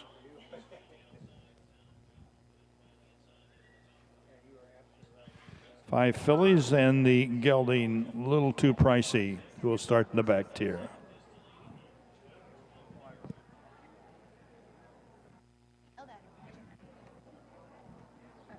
Two-year-old trotters are always a little hard to pick. You got to like the 4-horse in this one, Shady Maple Caddy. Shady Maple Caddy won its last race in Altamont in 2:09 flat by 16.5 lengths. You got Wyatt Avanetti back on that horse, so won the first race, in the second race. I think he's going to win pretty handily in this one. Also, look out for the 5-horse Princess Baby LRS, kind of an interesting trotter here. Second in his last outing in Rushville in 2:10 flat. So I think Shady Maple Caddy's going to get out early, set the trot here, and probably win this one pretty handily.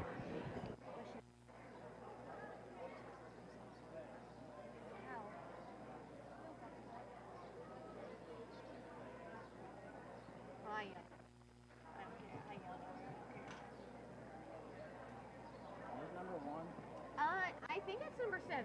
Number 6. So horse number 1. Is that the one you clicked? Perfect. This race? Perfect. 2-year-old trotters in behind the gate. They're an 8th away, 5 on the gate, and a little too pricey. The only male in the field in the back tier.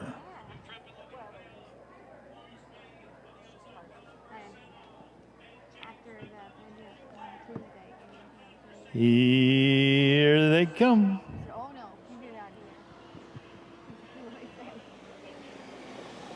And they're off in the trotting. Princess Babe LRS from the outside. Away well. Also, it's Shady Maple Caddy. And Shady Maple Caddy has made the lead by a length. Right there, second, Princess Babe LRS. And we got April Lady back there, third. Chicken Lights and Chrome is racing fourth. Fifth on the inside, a little too pricey. And then we've got Illini Charm as we race up the backstretch towards the quarter-mile marker. Shady Maple Caddy by a length and a half over Princess Babe LRS. 34-2 off the quarter, 34-2. Shady Maple Caddy by a length and a half. Princess Babe LRS is trotting right there second.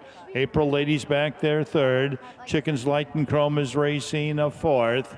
Fifth on the outside here is Illini Charm, and then we got a little too pricey. The 6 of them race towards the half-mile marker. Shady Maple Caddy looking for win number 7 in her young career. She leads by 2 lengths. Princess Babe LRS is there second, the half, and 107 and 1/5 of a second. 107 and 1 off the half. They race now over to the 5/8 mile marker. Shady Maple Caddy, the Southwind Chrome filly. She gets every call so far. She leads by 2 up the backstretch with Princess Babe LRS right on her back. Moving up third now is a Chicken Lights and Chrome. And Chicken Lights and Chrome is trotting very fast back there for Connor Prather. 3/4 in 1:39 and 4. Pace is quick, and now Shady Maple Caddy is picking them up and putting them down. Leads by 3 with an 1/8 of a mile to go. Princess Babe LRS is back there second. Chicken Lights and Chrome is racing third. April Lady is racing fourth. Fifth on the inside there is Illini Charm, but it's all Shady Maple Caddy here in the third. Shady Maple Caddy wins it over Princess Babe LRS was second, and Chicken Lights and Chrome finished third. 2:09 flat for that mile. 2:09 flat.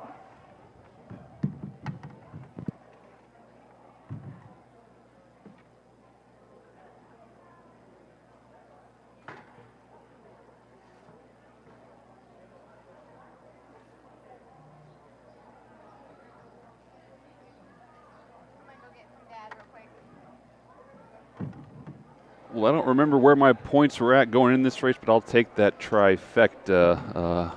It's really going to help me out. I remember I started with 4 points after the first race, so I know I have some room to make up here. But you had 7 points. So I did worse the second race. Yeah. You got 4 and 3 points. I'll take my 18, though, and see if it can help me bump me up a little bit.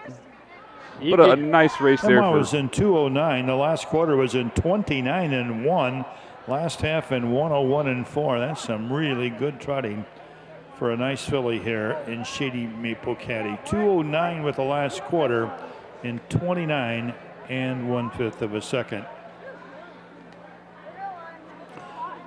So Holly, Marley, Lindy, and Luke trackside again here for race number 3. Ralph Buss Memorial.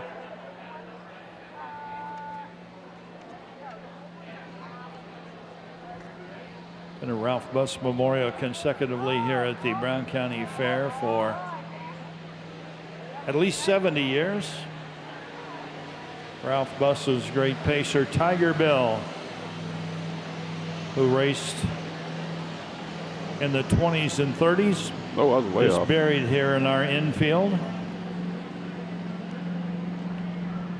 Oh, 20 plus years off. Fair royalty down there with members of the Ralph Buss family. Emma and Brady Schrock down there about to meet the other connections of Shady Maple Caddy, who's owned by David Avanetti, Emma Schrock, and Kevin Neatfeld. Trained by David, who's trackside here with our leading driver at the Illinois County Fairs this year, Wyatt Avanetti. He's won 2 here this afternoon. Shady Maple Caddy equals her lifetime best record of 209 flat. Is that Dawn's mic we're getting? He's now made over $18,000 at the Illinois County Fairs this summer. Impressive last quarter here at 29-1, a last half of 101-4. And this filly will be one of the leading candidates at the Illinois State Fair Colt Stakes, which starts next week in Springfield. Watch out for Shady Maple Caddy. Will be one of the favorites going into that $35,000 final. Let's give them a big hand, folks. The Avanettis, Emma Schrock, the Neatfields, and Shady Maple Caddy.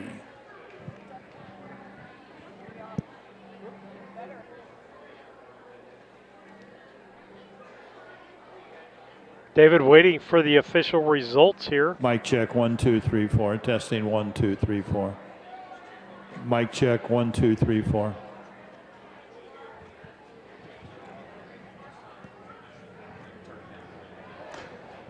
Good to see Lane passing off a little one to brother Wyatt there to catch a ride back from the winner's circle to the barn area. We all know how much fun that is and how much of a memory it can be for young horsemen to get those rides back on the driver's lap or on the side of the arch of the race bike. Sandy Prather. I got a hand up. I see her down there. Yay! The winner of our T-shirt goes to... Okay, we'll pull this down until Ed comes back up, as we're a little slow getting the winners today. Yeah, I don't know if there's just want to double check things, or every official has different flow too, so.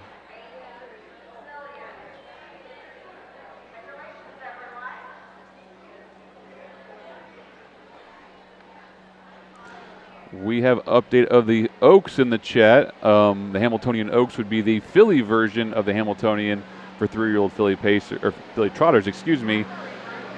Conversano and James McDonald, the Canadian, the Canuck coming down to East Rutherford, New Jersey, and taking the Hamiltonian Oaks in a time of 1:51-2, according to our friend Bridget. So we want to thank her for filling us in, and congratulations to the connections of Conversano and James McDonald. Chicken Lights and Chrome was third. 2 Illini Charm finished 6th.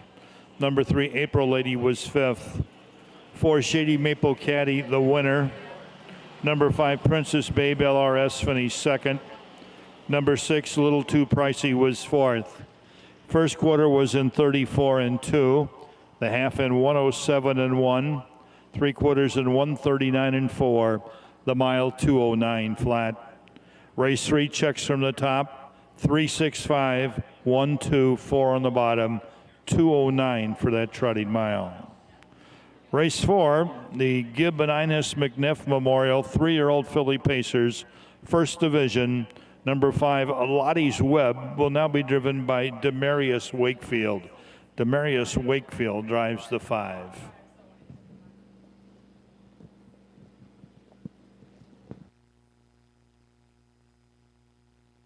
Make plans now to attend the 27th Annual Illini Classic Yearling Sale, which takes place on Labor Day at the Illinois State Fairgrounds in Springfield.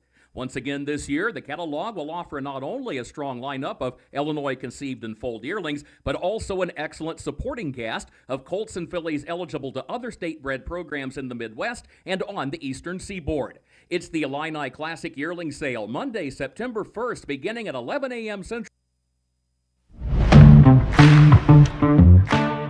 Kerr Auction is your trusted source for ag equipment, attachments, construction gear, trucks, trailers, and hard-to-find parts.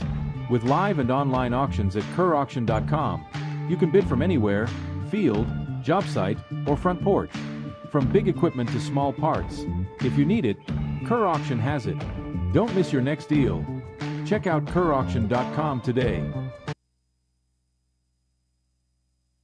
Kerr Auction, built for the working world.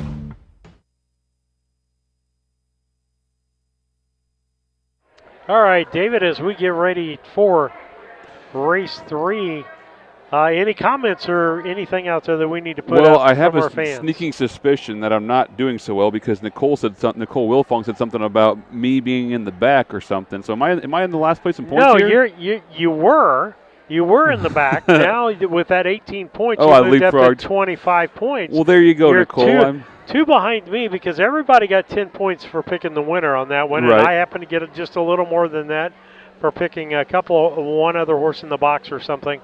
And so I'm at 27. David is at 25. Ralph is at 21, and Lisa, who won yesterday, is the one at the back of the pack. She is either hot as hot can be, or she's having a tough day, and I'll take all the help I can get because after yesterday I had a rough one. So I'll take any help that I can get because, man, it's tough sledding sometimes. I didn't know what the points were yesterday, but I heard you guys say it one time, and I was way back. Yeah, you were back in the back of the pack yesterday, but and in fact, oh, Nicole's talking about the horses. I'm sorry, Nicole. It's a slow what start today. She's talking about the horses, not the picks. Oh, what horses is she talking about? You're in the back of the pack. I don't know. We got in the back. She's seen you drive or something? I don't. Not in years.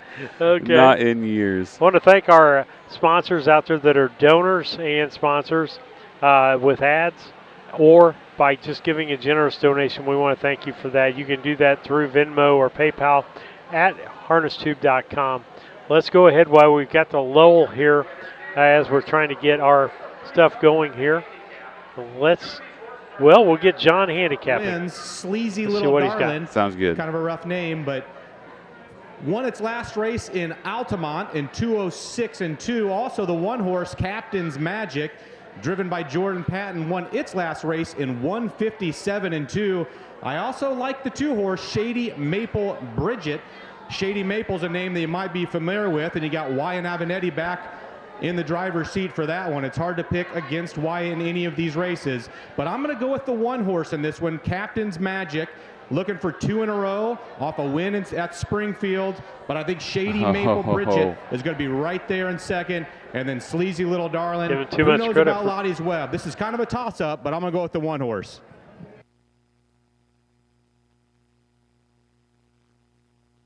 All right, David, we'll do a little of our own handicapping. I'll pull them down just for a moment. David and I both picked the 2-3-1. 2-3-1, Shady Maple Bridget. It's hard to pick against that horse. Kevin Miller with Wyatt driving that horse. The 3-horse, Sleazy Little Darlin, Matt Avenatti out of the David Avenatti barn. I love it when the brothers are in a race. It's going to get interesting in most cases, isn't it, David? Yeah, they look out for each other, but they also don't give each other an inch. So it's always fun to watch the competition, the friendly competition between siblings out there, whether it be the Prather's or the Carters or Avenattis. Then we both went with the 1 for third. Lisa went with the 5-horse, Lottie's Web, Stephen Halford horse out there. I don't know what she saw with that. I'm going to go over to the sheet to make sure I didn't key punch that in wrong. It's been a long week.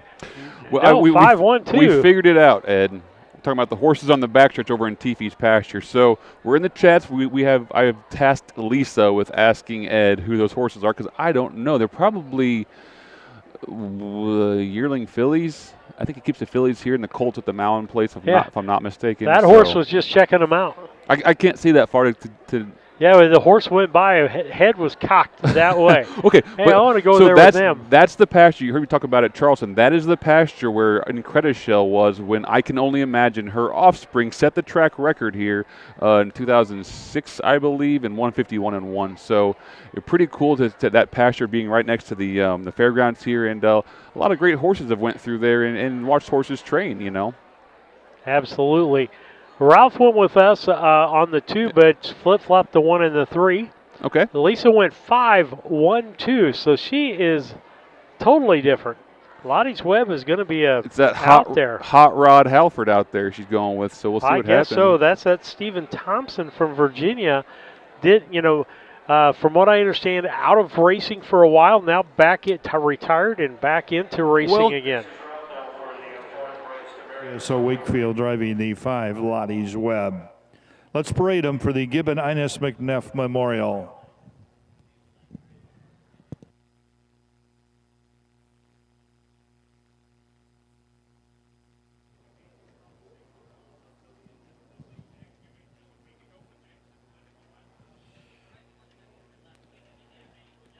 Number 1 will be Captain's Magic, owned by Anthony Farina of Crete.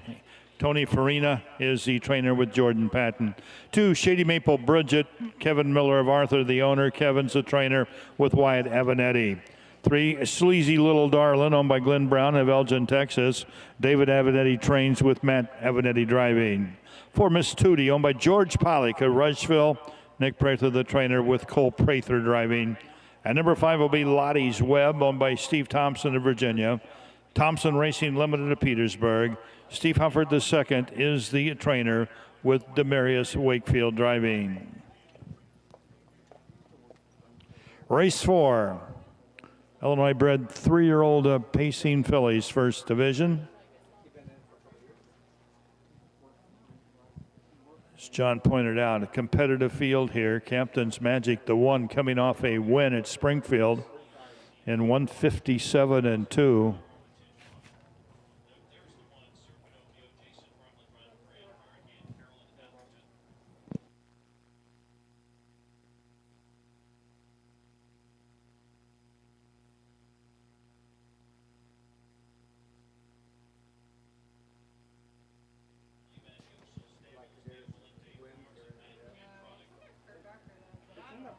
Gibbon Inez McNeff regulars here at the Brown County Fair for many, many years. Numerous horses trained by the late Alan Bowen.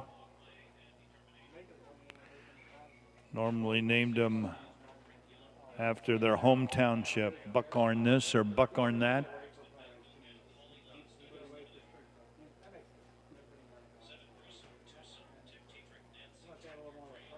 One of their better ones was a mare that raced here many times by the name of Buckhorn Society.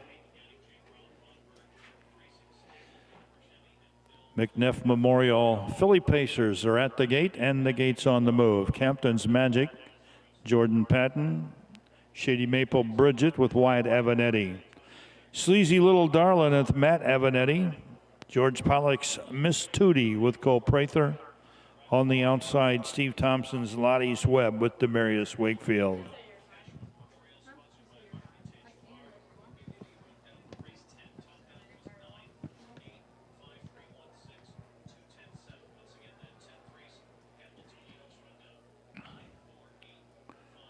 Phillies are 8th away. Gates picking up speed.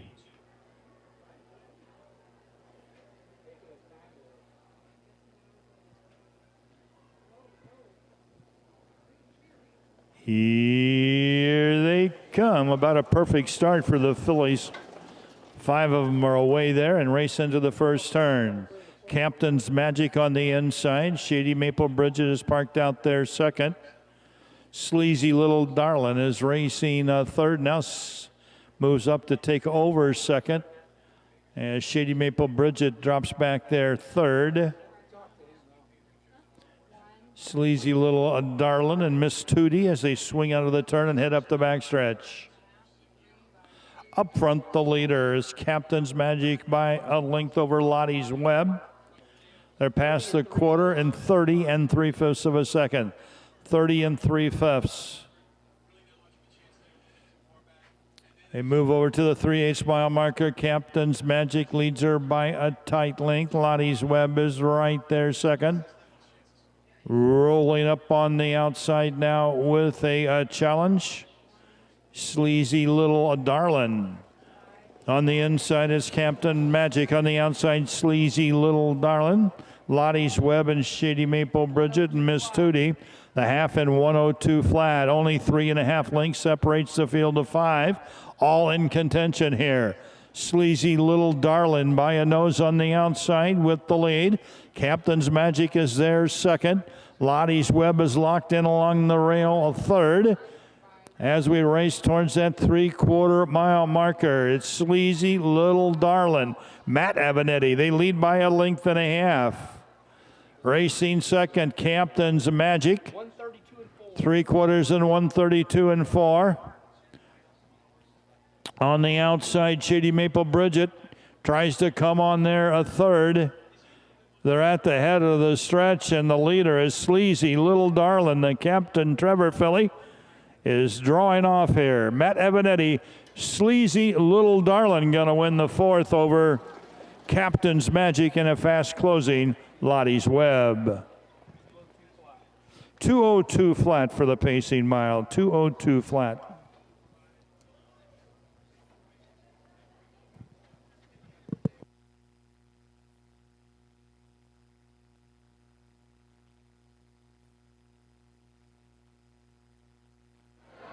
Well, Steve, we'll have some familiar faces back in the winner's circle this time. The other Avenatti brother, the Matt, taking the win for his father and Dave, and owner Glenn Brown of Elgin, Texan. Sleazy Little Darlin'.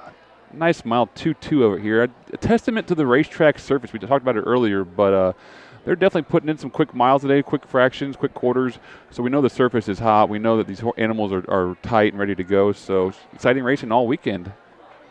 It should be with the way the track is. Nobody had a really big day on this second race, although Lisa did get the second horse right. She had fractions of 30 and 3, half Lottie and in there too. 3/4 and Yep. 132 and 4. Got a The total mile of 6 2:02. points in there. Last half in a minute flat, last quarter in 29 and 1/5 of a second.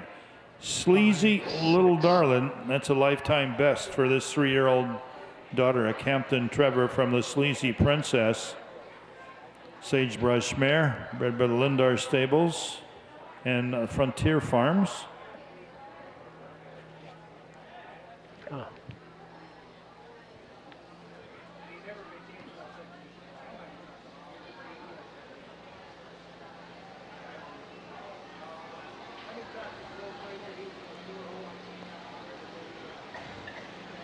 Frank and Susie Moore down there with their grandkids. Craig, good to see you here at the Brown County Fair.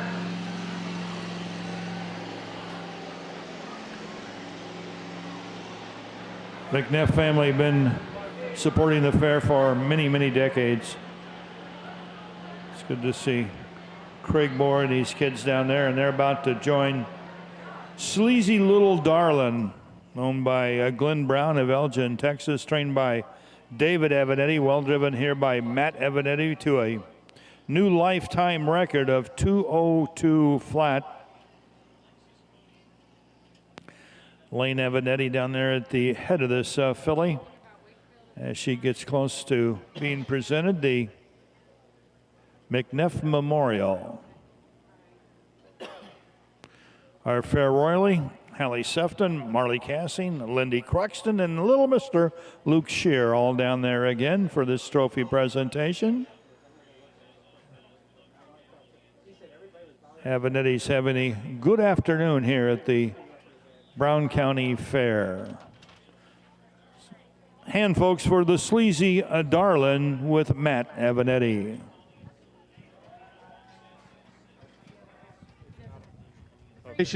Big win here in the fourth race. Matt, it seems like this horse gets better and better every start. Heading to the state fair, what are your thoughts about this horse? Well, she's a big, strong mare, and if you let her eat, she typically performs. Yeah, she looked great today. Tell us real quickly about this name. Everyone's curious. That I couldn't do because I didn't name her. She came with it. Sounds good. Thanks a lot. Congratulations, Matthew. Good luck at the state fair.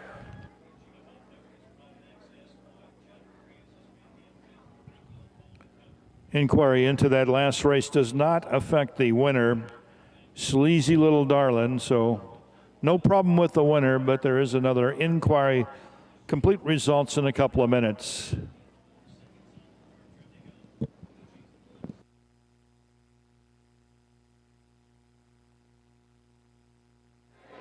While we wait for the official results there, if it stays true. Oh, I covered it up. Sorry. Bridget. I'm yeah. pressing buttons here. Sorry about that. Bridget, a regular viewer. Yeah, absolutely.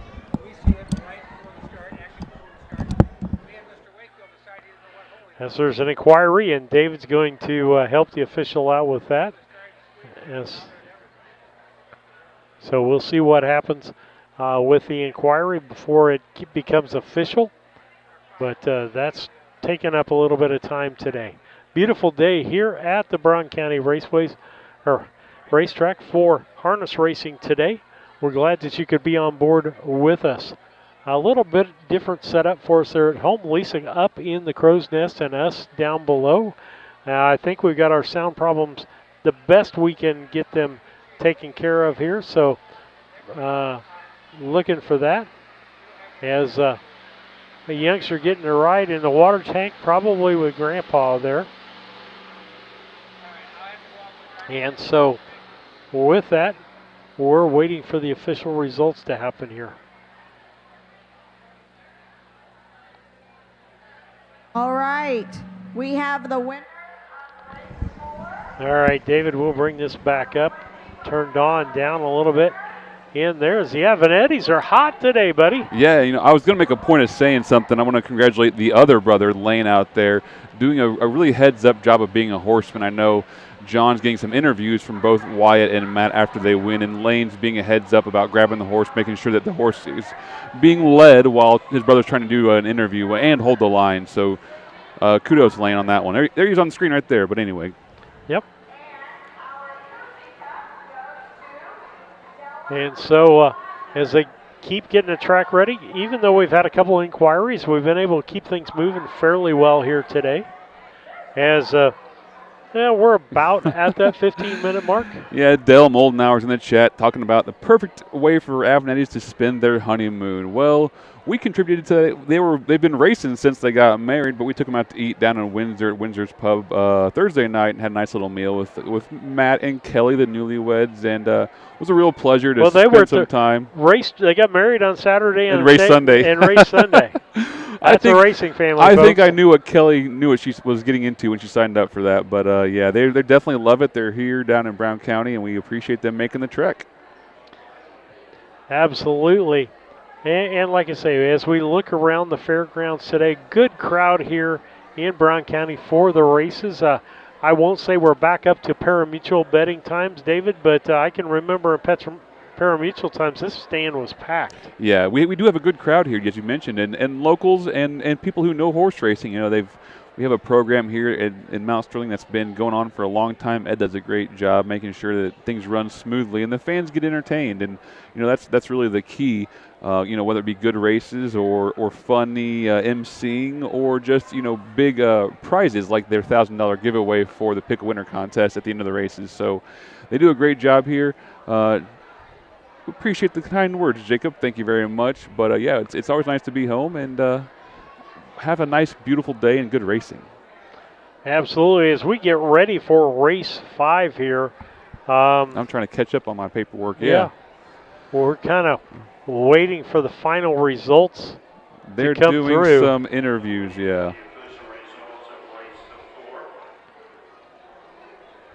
As Ed must have heard us, he said we're waiting for the results. Well, I don't know how far they'll get because the driver they were looking at is on the track, so I know they're not talking to him. Oh, this is the Bowen, by the way, so I'll go down for the win circle. Bowen Sr., Harvey Bowen Jr., Butch Bowen, and Alan Bowen. Second division for the 3-year-old Philly Pacers. We're looking for truly a winner, Frontier Fantasy, Fox Valley Millie, and Bushi. We're going to go ahead and go to commercial, David, so we don't get behind. Okay.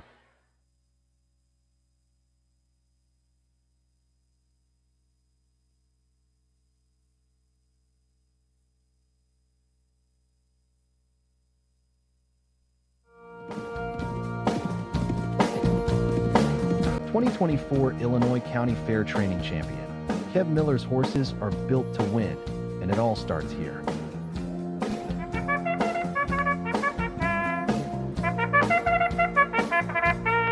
Ready to join a winning team? Call Kev at 217-254-0170 or send a message to the email address on the screen to learn more. Kev Miller Stables. Train to win.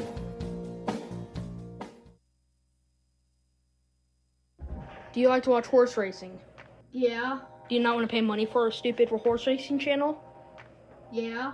Are you sadly allergic to horses and you can't see them? Yeah. Well, introducing Harness Tube, established 2023. Hey, I need to try this out. You can watch it at your son's ball game. Let's go, son. You can watch it while eating.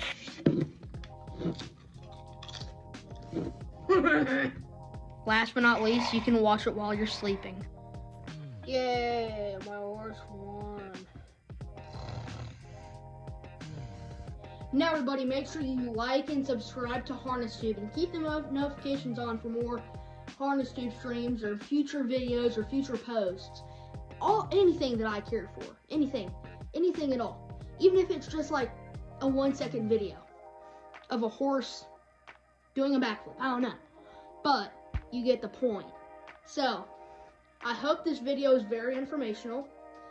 And thank you for watching. Peace out. Placings. Number 1, Captain's Magic finished second. Number 2, Shady Maple Bridget was fourth, placed third. Number 3, Sleazy Little Darlin, the winner. Number 4, Miss Tootie was fifth, placed fourth. And number 5, Lottie's Web, finished third, has been placed fifth for starting out of position. The first quarter was in 30 3/5 of a second. The half in 1:02. 3 quarters in 1:32 4. The mile in 2:02 flat. After the placings, the race checks down 2, 3, 1, 4, 5 on the bottom. 2:02 for that mile.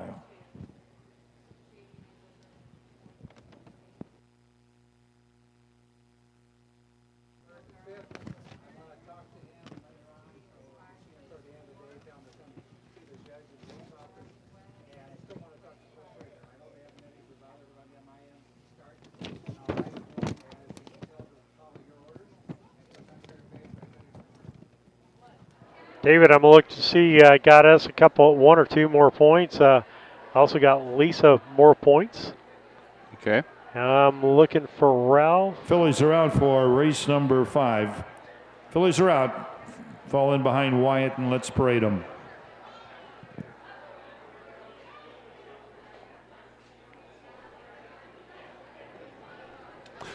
I want to give a quick shout out to our friend over here to our left, Jill Marshall, using her dad's helmet. Sam Hodgett was a horseman who we all know from the Quad City Downs area up in Cambridge. Drove the starting gate, was well respected in this area for sure, and she brought that along as a memorabilia, and it's being used to collect the pick winners, which is just a fitting honor in Sam's memory.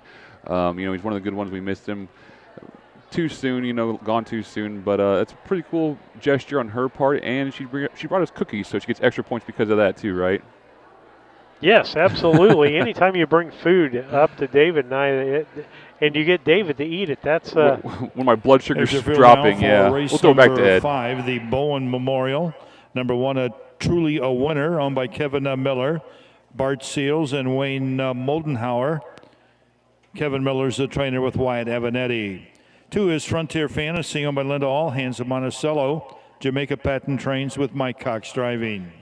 3, Fox Valley Millie, owned by Jeff and Blake Driscoll of Carrollton. Mark and Karen Walker, also of Carrollton. Mark trains with Jordan Patton.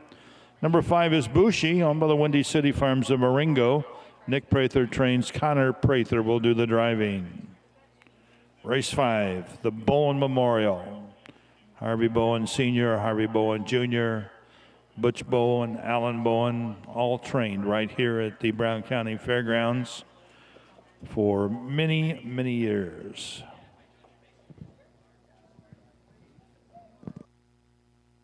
I'll bring myself back up as we have a moment here. Jacob McFarland's in the chat saying he hopes we come down to Paris next year. We've been there the last 2 years.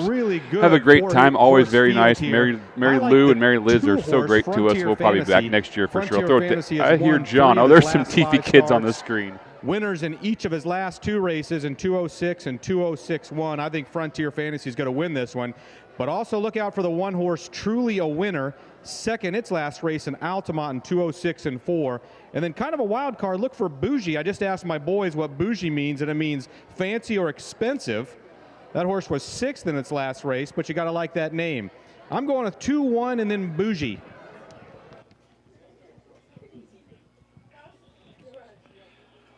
2-1, then Bushi. So we'll go with John's picks there. I went 2-1-3 using Fox Valley Truly a Millie winner, here. Frontier So Fantasy, Fox Valley Millie and Bushi here in the 5th race for a purse of $1,563.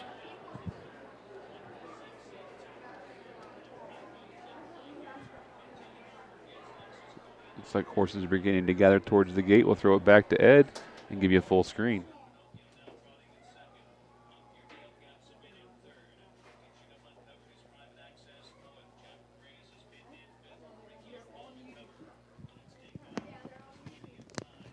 This should be a good one, as John pointed out. Frontier Fantasy, first or second in 9 of her 12 starts this year. Fox Valley Millie, 9 starts. She's never been back of third in the first 3 in each one of her 9 starts. They're an 8th away. Race number 5, the Bowen Memorial. 4 fillies all on the gate. Here they come. Great start, 4 across here as they race towards the first turn. Truly a winner on the inside with a slight lead. Bushi, Connor Prather driving up on the outside. A little rough gated there though, and now off stride. Bushi has made a break. They swing around the first turn. It's Truly a winner on the inside. Fox Valley Millie on the outside, and they're pacing a little bit. Racing up the backstretch towards that quarter-mile marker. Truly a winner along the inside. Right there, second. Now dropping back is Fox Valley Millie. Frontier Fantasies racing third. And Bushi's the trailer after the break. First quarter, 29 4/5 of a second. Off the quarter in 29 4. It's Truly a winner by a length. Frontier Millie is back there second. Racing third. Frontier Fantasy and the trailer Bushi in the lane the first time, and now driving up and taking over is Fox Valley Millie. Fox Valley Millie by a length and a quarter. Truly a winner's there second. Frontier Fantasies 2 lengths back in third, followed by Bushi. 101, 1/5 of a second, 101 and 1 off the half, over to the 5/8 they go.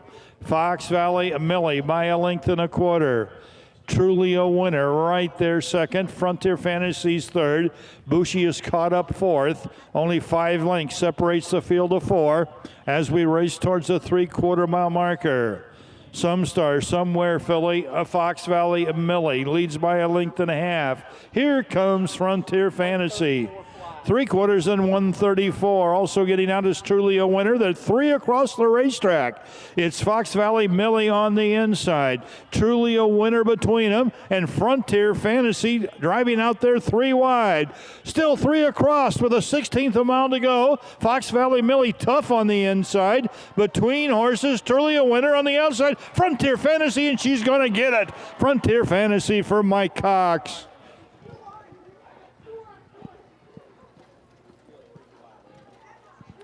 That mile, 2:03 flat. 2:03 flat.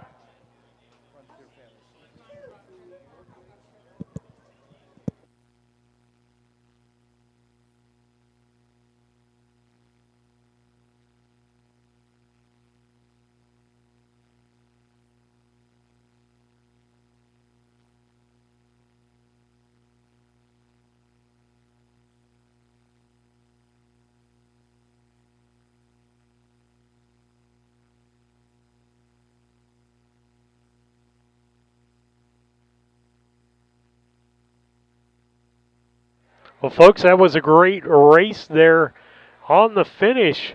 Can't get more exciting than that right there with the harness racing. Talked with Marlene Loomis as I went down to take a break for a moment. She said her and Mark Loomis watch the racing on a regular basis, and a big shout out and a thanks to them for doing that. 2-3-1. It looks like everybody's, well, David ended up with 12 points.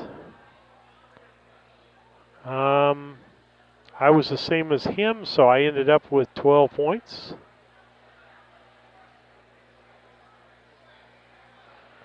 Lisa, 1, 2, 3 is what she picked. One. Well, the Bowen family, 2, generations so of the Bowens have points. raced horses here at the Brown County Fair, and generations of the Bowens are coming down here to Victory Lane. You see Norman Buster Bowen down there with these daughters. David Brink,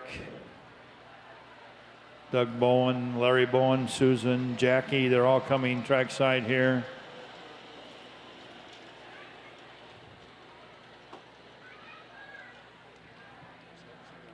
Frontier of Fantasy, 3-year-old daughter of Captain Trevor from Smashbox by Mach 3, bred by the Frontier Farms, owned by Linda Alhans, who's down there from Monticello, Illinois, along with her good friend Sherry Boletovic from Colorado. And they greet Mike Cox, who did an excellent job here driving the Jamaica patent train. Frontier Fantasy to her 5th victory in just 13 starts this year.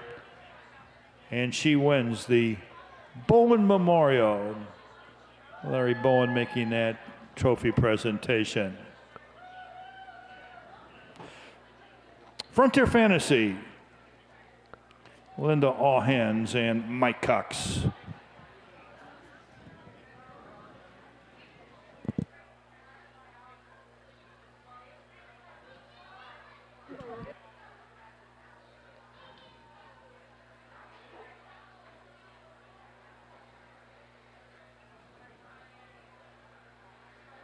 As David's down with the Bowen family, congratulations out there to Frontier Fantasy Jamaica Mike Patent Cox here. Train. Great Here we drive go. there in the 5th race. 3 in a row now. Tell us a little bit about this horse.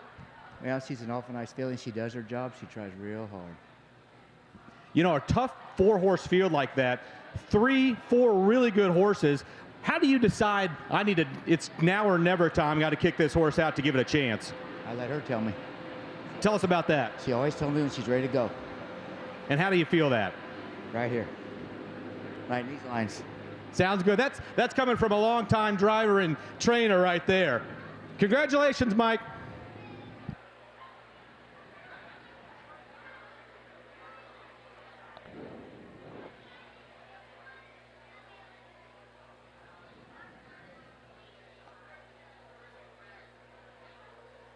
Waiting for the official results here.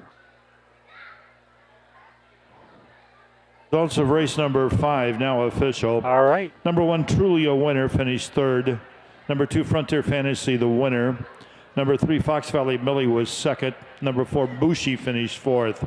First quarter was in 29 4, half in 101 and 1/5, 3/4 in 134, the mile in 203 flat. Race 5 from the top checks down 3, 1, 2, 4 on the bottom, 203 for the pacing mile. In race number 6, number 1, He's a Dark Shark is a scratch. In race 6, Scratch the 1, He's a Dark Shark. And number 6, Jim's a Big Boy will now be driven by Jerome Daniels. The 1 is scratched, and the 6, Jim's Big Boy, changed the driver to Jerome Daniels.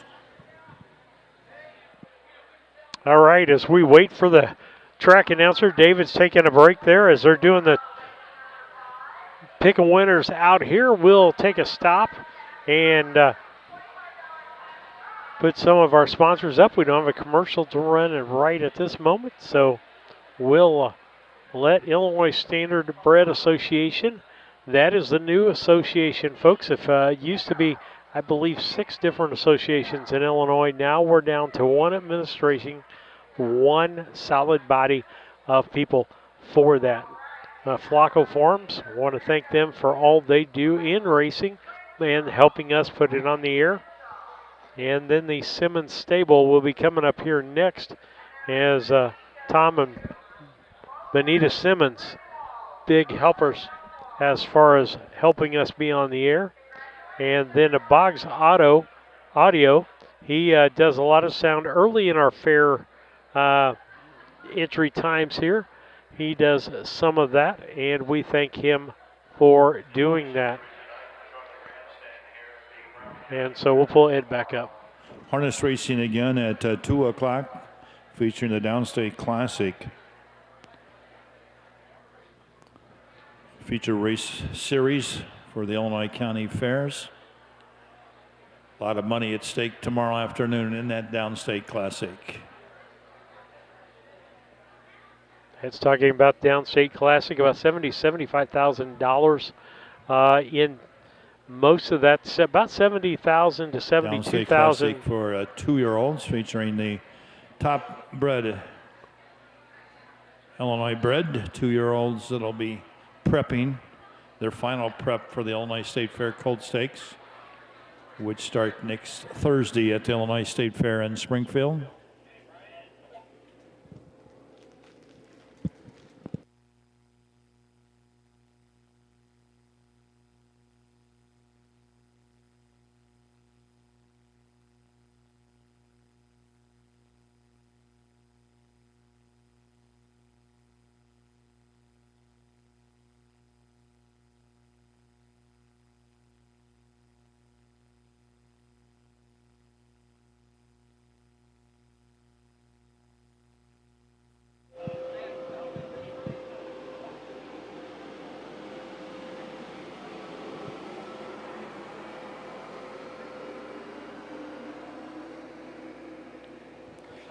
Late driver change here on the 4. Captain Nate will now be driven by Demarius Wakefield.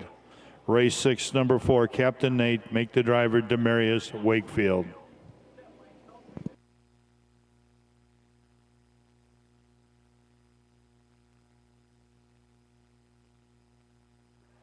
We'll get that driver change done for you. On the sheet, Demarius Wakefield driving for Mikey Rogers. On the 4-horse, Captain Nate.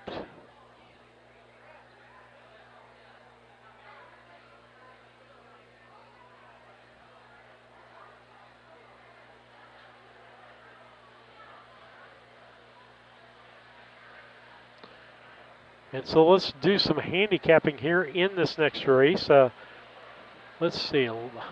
I'm going to have to change my picks due to the fact that the 1-horse is a scratch now. One of my favorite horses is a scratch in the He's a Dark Shark. And I know Ralph went with that as his first horse. So we'll have to move up and either I'll make a pick for him or... So he'll be a 3-5 now.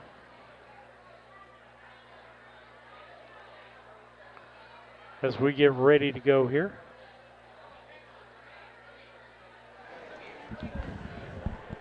All right, David, doing a little handicapping, but I've either got to pick another horse or leave that one blank as the 1-horse. And Lisa's got a scratch too, so I guess I will just go with 2 horses for each of us in this and moved everything else up a notch. Sounds good. I had a nice little chat. I was coming in the grandstand, nice little chat with Evelyn Brandt Thomas of the Brandt Agriculture fame. Yeah. She's a big horse race fan and comes out to the fair. She said she's been coming to the Brown County Fair since 1948.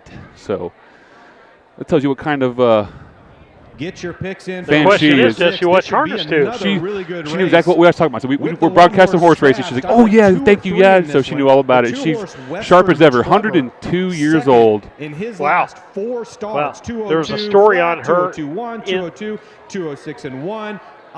There was a story on her on the Springfield TV station. Yep. About she still goes to the office every day, I believe. Oh, I'm going to tell you what.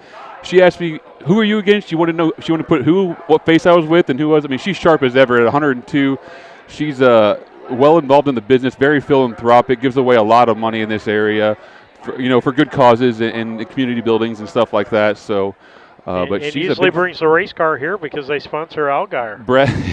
Brad Casting was pulling it around to load her up in it, I think is what they were doing back there. So, yeah, but how cool is that? The NASCAR was here last year, wasn't it? Parked out in front of yeah, it's been here several times before. Yeah, whenever it was. I talked to Marlene Loomis.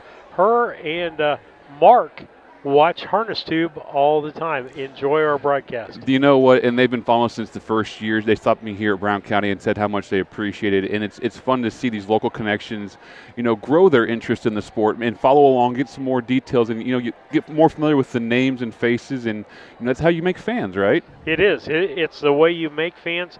And I tell you what, folks, I will tell you, it's addicting.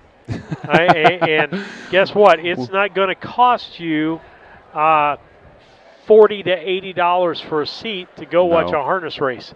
You can even walk back into the barn. There's no bodyguards back there to keep you from.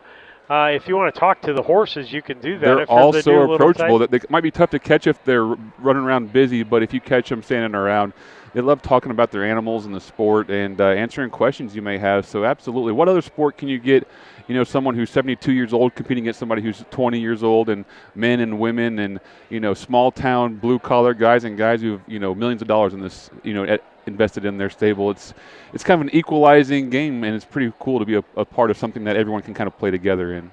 Well, the thing that I did not realize, and I don't look at the age of the drivers enough, I don't think, as far as. Well, I said 70 because I know Mike Brink's driving, and he's 72. Brink's yeah, 72 years old. I did not realize. Yeah, that. Mike's been around a time or two. He's been training horses for a long, long time. He was actually stabled here in Brown County at one point in time in the early 90s, I believe. That's when that was. So. Those of you, obviously, I'm a Brink as well. We come from the same kinfolk. We were back in the Fowler area near Quincy. There was 12 kids in Mike's family and 10 in my side of the family. So there's a lot of Brinks that landed in that spot and have dispersed. But it's good to see us both end up in the same sport. It tells you how much the roots run deep, don't they? They absolutely do. I go back when I'm looking at this race. I'm almost sorry to see the scratch because I remember. Scott Beal's call. It's a feeding frenzy out here.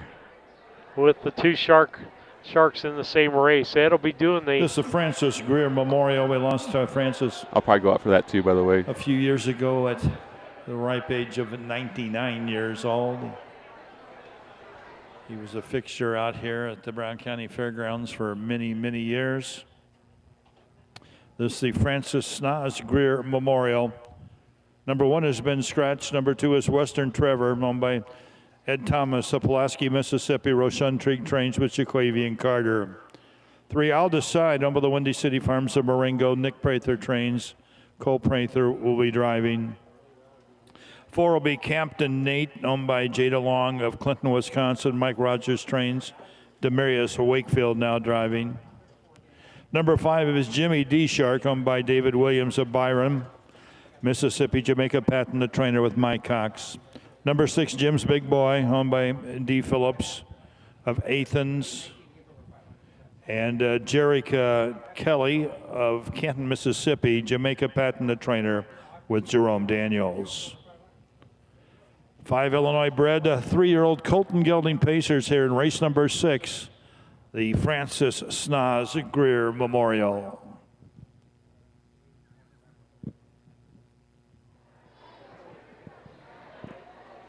David, while we got a minute here, Snaz Greer. A lot of memories with Snaz. Lived right across the street from the fairgrounds here. He could watch his horses jogging from his recliner, and it kept him going through those later years for sure. He loved these horses and followed them very, very closely. Had horses with Dad since the early 80s, I believe, up until he passed away. Of course, the great Skeeter Machine. We all know who she is and what she's accomplished. Just with our friend Nicole Wilfong in the chat, who trained her to a United Champions Championship in 2019 maybe. So, yeah, Snaz was in the game for a long time, loved it, and believed fully in Dad. It was a great relationship. He trusted his trainer, and Dad appreciated him, entrusting those quality animals to him. And they had some luck. Won some downstate classics, names like Celebrity Mistress and Principal Marvin. You can go back to the 88 and Seaweed won the County Fair Challenge at DeCoin. I think she was like 90-1 or something ridiculous like that. One horse has been scratched, but the 6th horse will still start in the back tier. Jim's Big Boy will be in the back tier. 4 on the gate, 1 trailer. They're at the gate, and the gate's on the move here for race number 6. Western Trevor, I'll decide. Captain Nate and Jimmy D. Shark with Jim's Big Boy in the back tier. 8th away.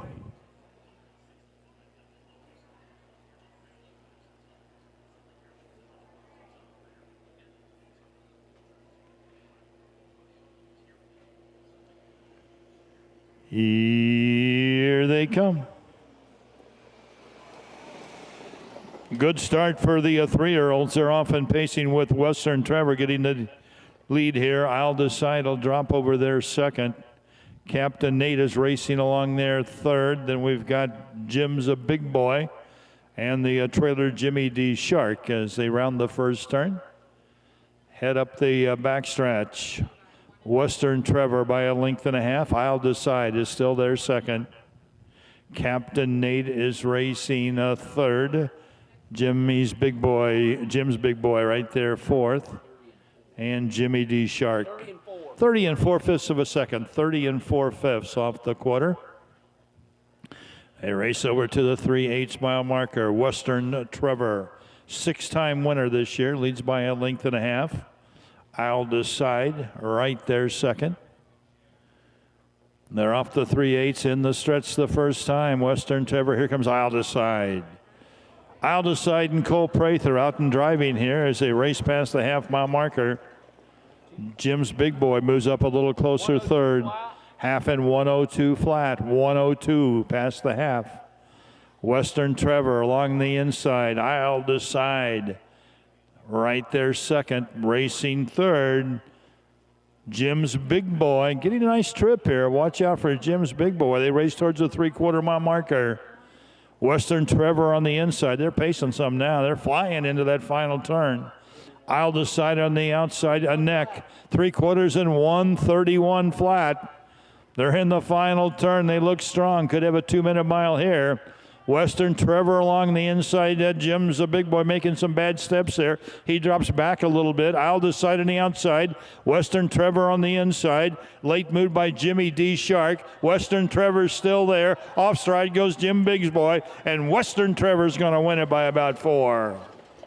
I'll decide. Look to hang on for second, followed by Jim's a Big Boy. 159 3/5. 159 3.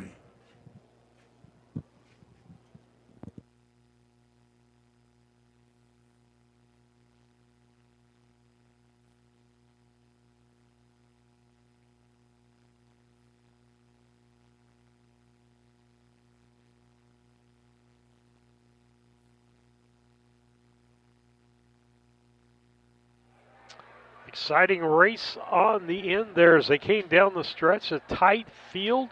You like to see that each and every race out there, as it makes for some interesting racing.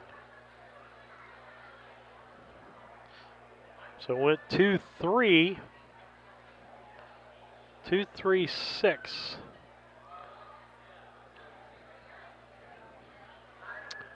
David got 3 points on that. Just read them off as I go. That's Al Brodsky out there. Al Brodsky out there in the blue shirt in the infield. Al's been a 2 points. Professional photographer for a long time. Nationally known for his harness racing pictures that have appeared in all the leading national magazines. It's great to have Al Brodsky back at the Brown County Fair, taking the pictures and memorizing the fair again this year. This is the Francis Greer Memorial. Western Trevor, he's a 3-year-old gelded son of Captain Trevor from Western Wizard by Western Hanover, bred by the late Carl Becker's Fair Meadow Farm, owned by Ed Earl Thomas of Pulaski, Mississippi, trained by Roshan Trigg, well driven here by 20-year-old Jaquavian Carter. Jaquavian, one of our real up-and-coming young drivers. Nice to see Jim Greer down there, the son of the late Francis Greer. Jim told me his wife Terry ill and not able to make it here today. But here we have the connections of Western Trevor, trained by Roshan Trigg. Good to see Michelle Manier Cyril down there, Brenda Groder Hop. Of course, Brenda's father Bob Groder started the races here for many, many years. Brenda Groder, Hop, Jackie Bowens down there. The connections in Western Trevor honoring the late Francis Snaz Greer with a 1:59 3 mile here. Let's give him a big hand, folks. The Greer Memorial.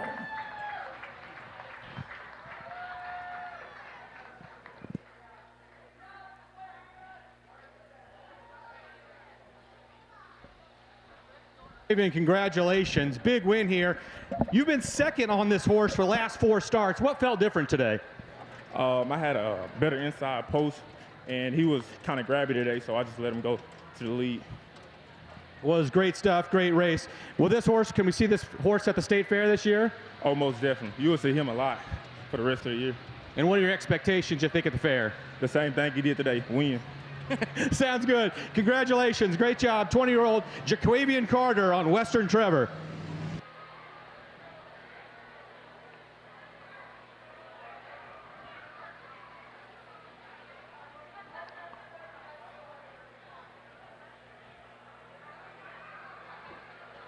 Wonderful hearing Jaquavian getting interviewed, one of our young up-and-coming stars in this sport. As you look at the points, things tightened up. I am in a slim lead there with just 44 points. David with 43. None of us did really well on that race. Lisa did pick the winner, so she came up into the pack a little bit more. Tightening top to bottom, we're just 7 points from top to bottom in this race as we get ready for race 7 here. With that, we'll wait for the official scoring on this, as the judge had to come down and look at a replay that I had to pull up there for a moment for them. Moving right along, 10 races on the card today. All right. We're We've going to got pull some Dawn winners. down.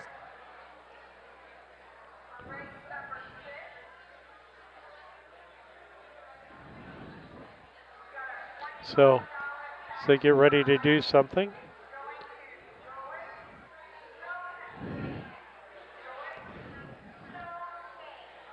$25 for the winner.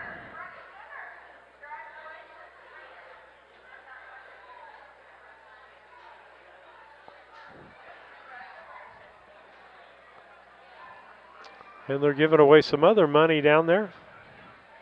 David making his way up after he's been in the circle.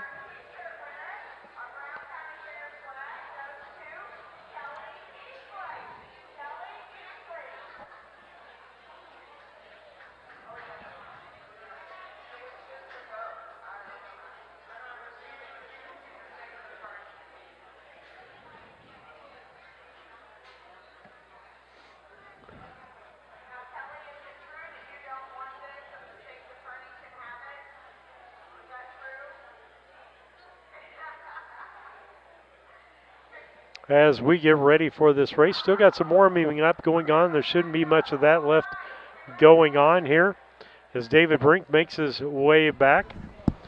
We did have a look. I knew we would. The judge, Brad Dye, was down to look. We had a break really close to the end here. Yeah, I figured. Figured you were gone, there would be an inquiry. That's how it goes, isn't it? I mean, if you can't predict it, it's going to happen. So, Number 1, He's a Dark Shark, was scratched. Number 2, Western Trevor, the winner. Number 3, I'll Decide, was second. Number 4, Campton Nate finished 5th. Number 5, Jimmy D. Shark was 4th, placed 3rd. And number 6, Jim's Big Boy, was 3rd, placed 4th for not losing ground on a break. Jim's Big Boy went off stride. The judges determined that he did not lose ground when he was off stride. So the 6, Jim's Big Boy, was 3rd, placed 4th. First quarter was in 30 4/5. The half in 102. 3 quarters in 131. The mile 159 3. Last half, of course, 27 3 last quarter in 28 3. Half in 57 3. Quarter in 28 3. Indicative of the good job the guys have done after a lot of rain this week. on the racetrack. 6 race checks down, scratch 125 34 159.3.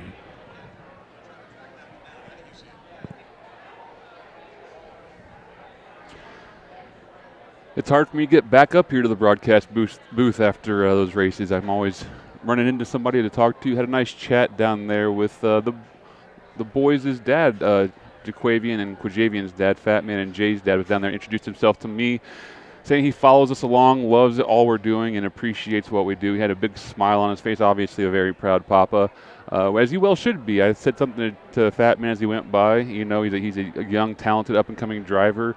Really kind of came into his own this year and stepped up a big time. So good to have the Carter boys with us in Illinois. We're very fortunate that the young guys are coming up here to cut their teeth and learn their craft and taking to it like ducks on water.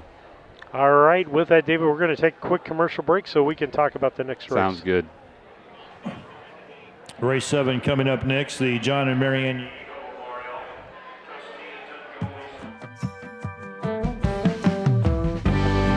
Avenatti Racing, a third-generation, family-run stable with a legacy of excellence. Centrally located between Illinois, Indiana, and Kentucky racing programs, Avenatti Racing specializes in buying yearlings, breaking, training, and racing top-performing standardbreds.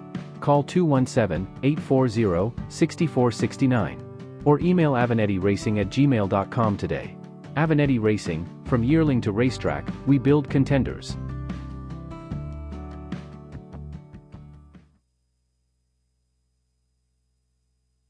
Looking to move your mobile home? Need a roll-off dumpster at a competitive rate? Or maybe it's time to demo that old mobile home? Pine Ridge Mobile Home Transport has you covered. We serve Central Illinois with reliable mobile home transport, offer affordable roll-off dumpsters for the Springfield area, and provide expert demolition services across Illinois and Missouri. For fast, friendly service, call Wayne Decker at 217-313-9744. That's 217-313-9744. Or find Pine Ridge Mobile Home Transport on Facebook, your one-stop solution for mobile home services.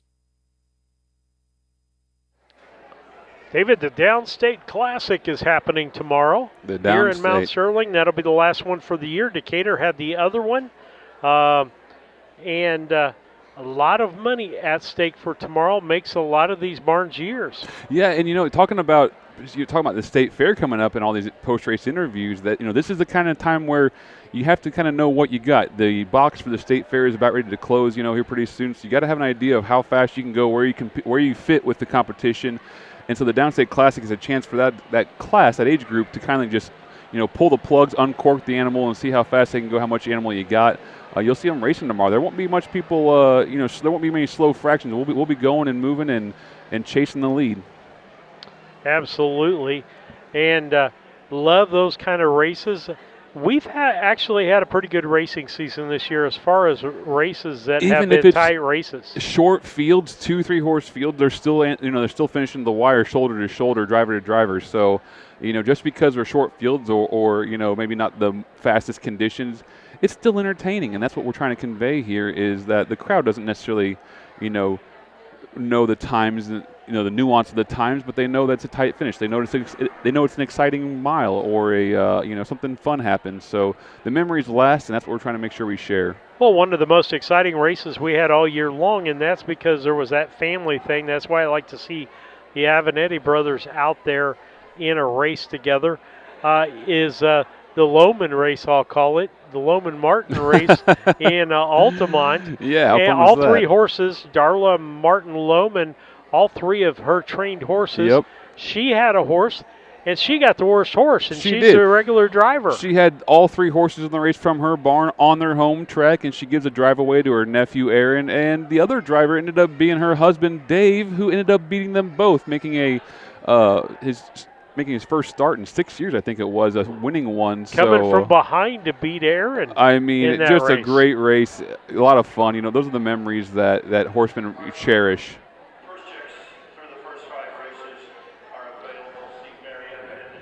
Purse checks already, horsemen, if you're listening at all. Yeah.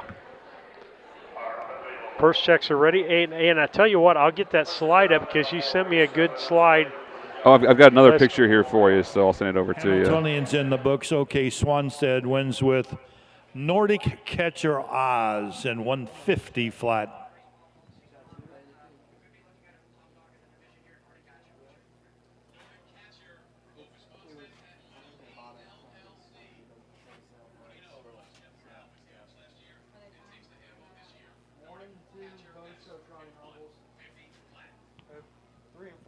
3 doesn't. I don't know where 4's at. 4 looks like it might have trotting hobbles on. 4 looks like right here. The 4 has trotting hobbles on. It looks like. He's over there. Here's a field for the John and Mary Ann Yankel Memorial, race number 7. Number 1 is Tustiaton, owned by Jerome Daniels of Springfield. Jerome trains and drives. Number 2 is Goldie's Louise, owned by the Flacco family, farms of Alexis and Roshan Trigg of Brandon, Mississippi. Roshan Trigg, the trainer with Jaquavian and Carter. Number 3, Toughest of the Tough, leased by Carlos Santos of Springfield. Alexander Conte is the trainer, and Jordan Patton will drive. Number 4, Oh What's She Name, owned by Roshan Trigg, trained by Roshan Quijavian Carter doing the driving.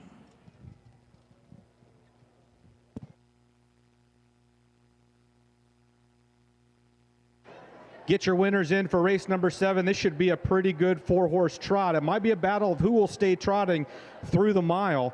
The 1 horse won its last race. It looks like almost by a mile in 2:14 and 4 there in Lewiston. I like the 3 horse in this one, Toughest of the Tough. 5th in his last outing in 58 flat in Springfield, and then winner of 3 of his last 4 before, or 3 of his last 5 before that. Winner in Urbana, Petersburg, and Knox, it looks like. Winner in 209 flat in Urbana. So I'm going to go with the 3 horse Toughest of the Tough, but I think the 1 horse will be right there. Should be a great trot.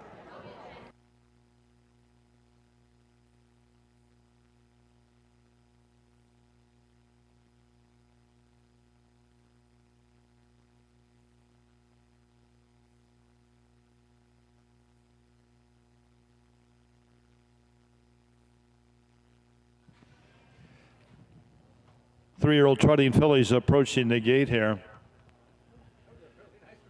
Nordic Catch S, who just won the Hamiltonian in 150 for OK Swanstead.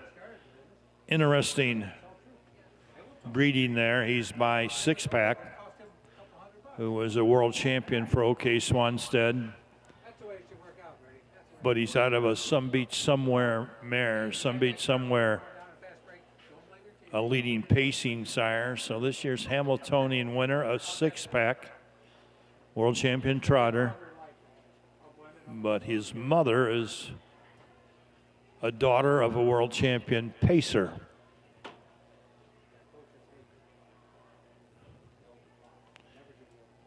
Race 7, trotting fillies at the head of the stretch here. Gates picking up speed.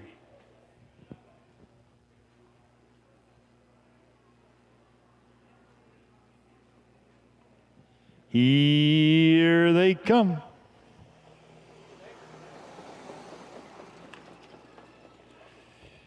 And they're out off and trotting. Toughest of the Tough. And Jordan Patton trot out and get the lead here. Tustiaton is away second. And then we've got Goldie's Louise and What's She's Name. So they head up the backstretch here. Single file, Toughest of the Tough by a length and a half. Tustiaton is right there second. Racing third. Goldie's Louise and What's She's Name, 33-4. Leisurely first quarter here, 33 4/5. Toughest of the Tough leads by a length and a quarter. Tustiaton is still right there second. They still come single file here towards the half-mile marker in the John and Mary Ann Yankel Memorial.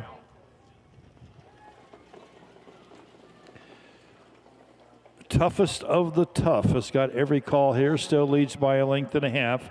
Tustiaton is there second. Goldie's Louise and What's She's Name off the half in 106 flat. 106 flat. Up the backstretch off a half on 106. It's Toughest of the Tough now by about 5 lengths. Tustiaton is back there second. Goldie's Louise and What's She's Name. Trotting into that final turn. Pace is quickened now, 136-1, and toughest of the tough is the toughest of these. Jordan Patton's got him trotting fast here with an eighth of a mile to go. Pretty easy early fractions, and toughest of the tough is making up for it. And he's cruising to the wire here for Jordan Patton. Toughest of the tough. Goalies Louise gets up for second. Tustiaton and Owachi's name. Another big last half and big last quarter here. The mile, 2:06 2/5. 2:06.2.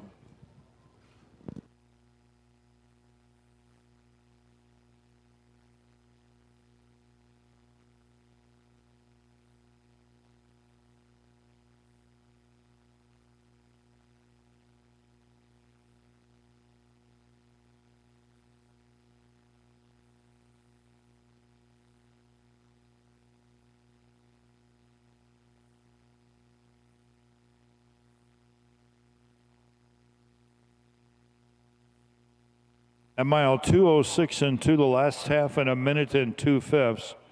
Last quarter in 30 and 1/5 of a second. 2:06 2/5. Hallie Sefton, the new Miss Brown County Fair. Junior Miss Marley Cassing, little Miss Lindy Croxton, little Mr. Luke Shear coming trackside again for the trophy presentation here for race number 7.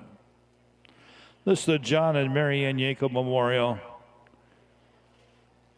John was a longtime Brown County Fair Board member. Mary Ann always at his side. Of course, she was Mary Ann Bus Yakel. Grew up in a harness racing family. They both loved and supported the Brown County Fair and its harness racing program for many, many years.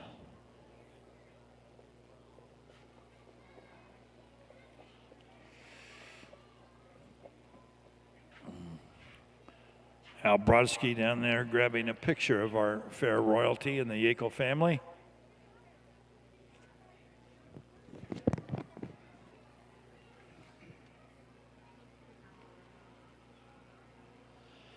Alex Conte coming trackside to join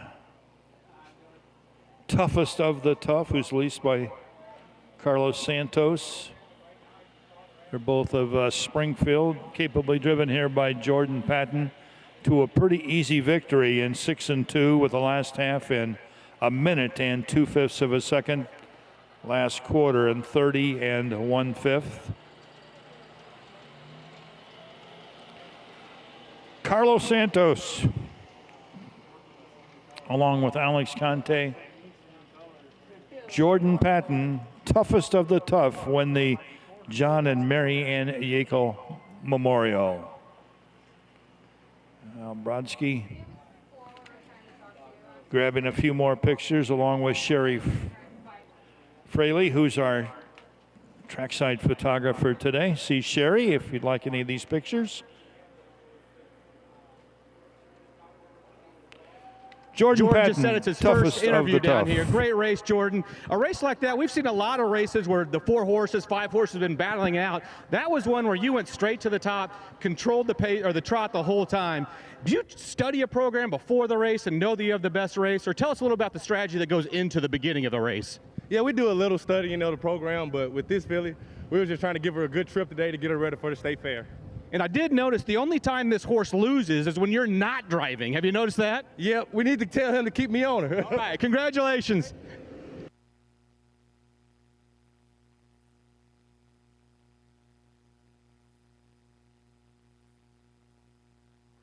Got 10 of them I haven't loaded yet. Well, David, we're up. You're going to have to read some of them if the Yeah, YOLO's folks, not updating them. I apologize. Our little YOLO box isn't loading the chats right now, so I can't throw them up in the super chat, but the chats have been very active do something lately. real quick, see if it changes it up. Horses are out now for the Evelyn Brand Thomas Appreciation Should come back up over there. race. I don't know. The 8th race, 3-year-old colt should. trotters. It took Jerome right back Daniels off. drives the 1, Mike Cox drives the 3. Horses are out. Okay, we're up. Let's parade them.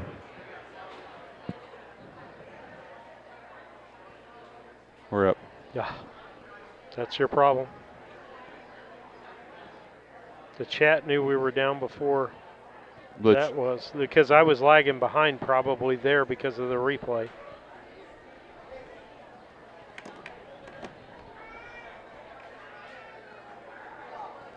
Can you see this usually changes. Right. Back with you, folks. Sorry about that as we had some technical difficulties. That's about the first time this season something like that's happened. Weird. I don't know what happened. Yeah, that was funky. But we should be up and going with the broadcast. I think we're live, aren't we? Yes, we are.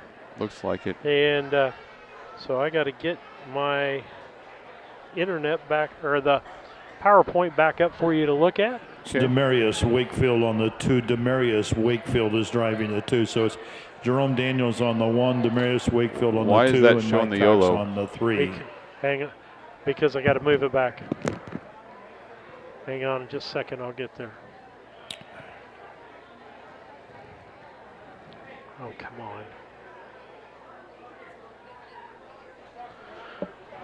And then we go here. Then you got to come back here and tell its program out. Here's your field now for race number 8.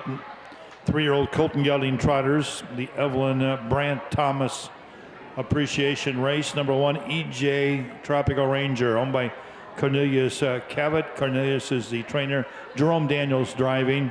Number 2, YF Rocket, owned by Jada Long of Clinton, Wisconsin.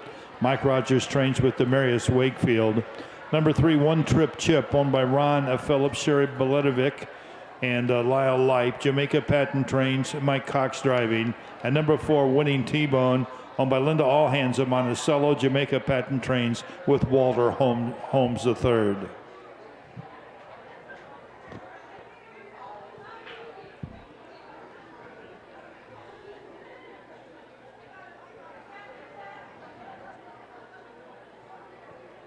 Only 3 more chances to get your We're winners going to get this picked. race up. 8th race, Or- 9th race, and 10th race to go. This should be another competitive 4-horse trot. I'm going ready to go for with it? the 3-horse Okay. One Trip Chip. Nope, that's the wrong one still. Driven by Jamaica Patton. Second, well, I guess the We're second on the in 8th the race. last Illini race. We don't have the Okay, line on that sorry. one. But before that in Charleston, second in 203 and 3. Won its 2 previous races before that in Lewiston and Urbana. I like One Trip Chip. I also like the 2-horse There you go. YF Rocket.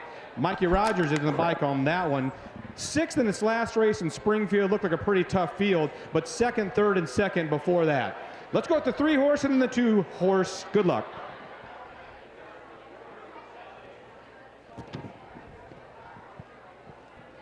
EJ Tropical Ranger, YF Rocket, One Trip Chip, and Winning T-Bone are at the gate.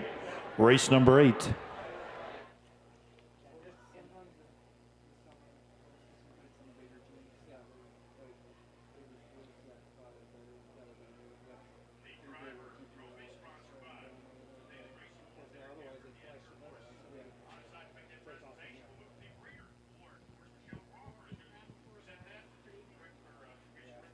Field's an 8th away.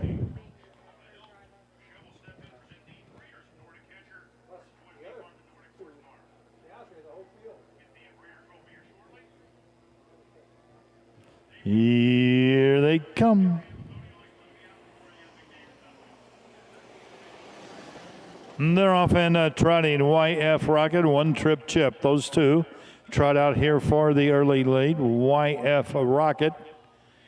And One Trip Chip has made a rare break. One Trip Chip is off stride and trailing. Now he's back trotting, but he's a dozen lengths behind the leader here for Mike Cox. Now going off stride is Winning T-Bone. Winning T-Bone is back trotting. One Trip Chip now moves up to take over third. A lot of ground to make up now. As they race past the quarter-mile marker, it's YF Rocket by about 7 lengths. EJ Tropical Ranger, 33-1 as past the quarter. First quarter 33-1. It's YF Rocket by about 5 lengths. One Trip Chip has made up a whole lot of ground to come on to be second on the outside. And here he comes, One Trip Chip. If you remember, he made a break in the first turn. Went off stride in the first turn and spotted him by 12. Half in 106 flat, 106 flat. Mike Cox being pretty careful around that turn with one trip chip after the break the first time around, but he's made it this time. Off the 5/8, they head up the backstretch. It's YF Rocket on the inside. One trip chip is now only a length back, a half a length back, a neck back. One trip chip, who was dead last by a dozen lengths, has now made the front, but on the inside, YF Rocket coming on a bit. 3/4 and 137 and 4. One trip chip. He ducks back a little bit, needs to baby him around the turns a bit. They got an eighth of a mile to go. YF Rocket on the inside. One trip chip on the outside. They're in the stretch. YF Rocket, one trip chip coming on again. YF Rocket, one trip chip. YF Rocket, one trip chip. YF Rocket by a neck. One trip chip and a big effort was second. EJ Tropical Ranger was third. The mile was in 2:07 flat. 2:07 flat.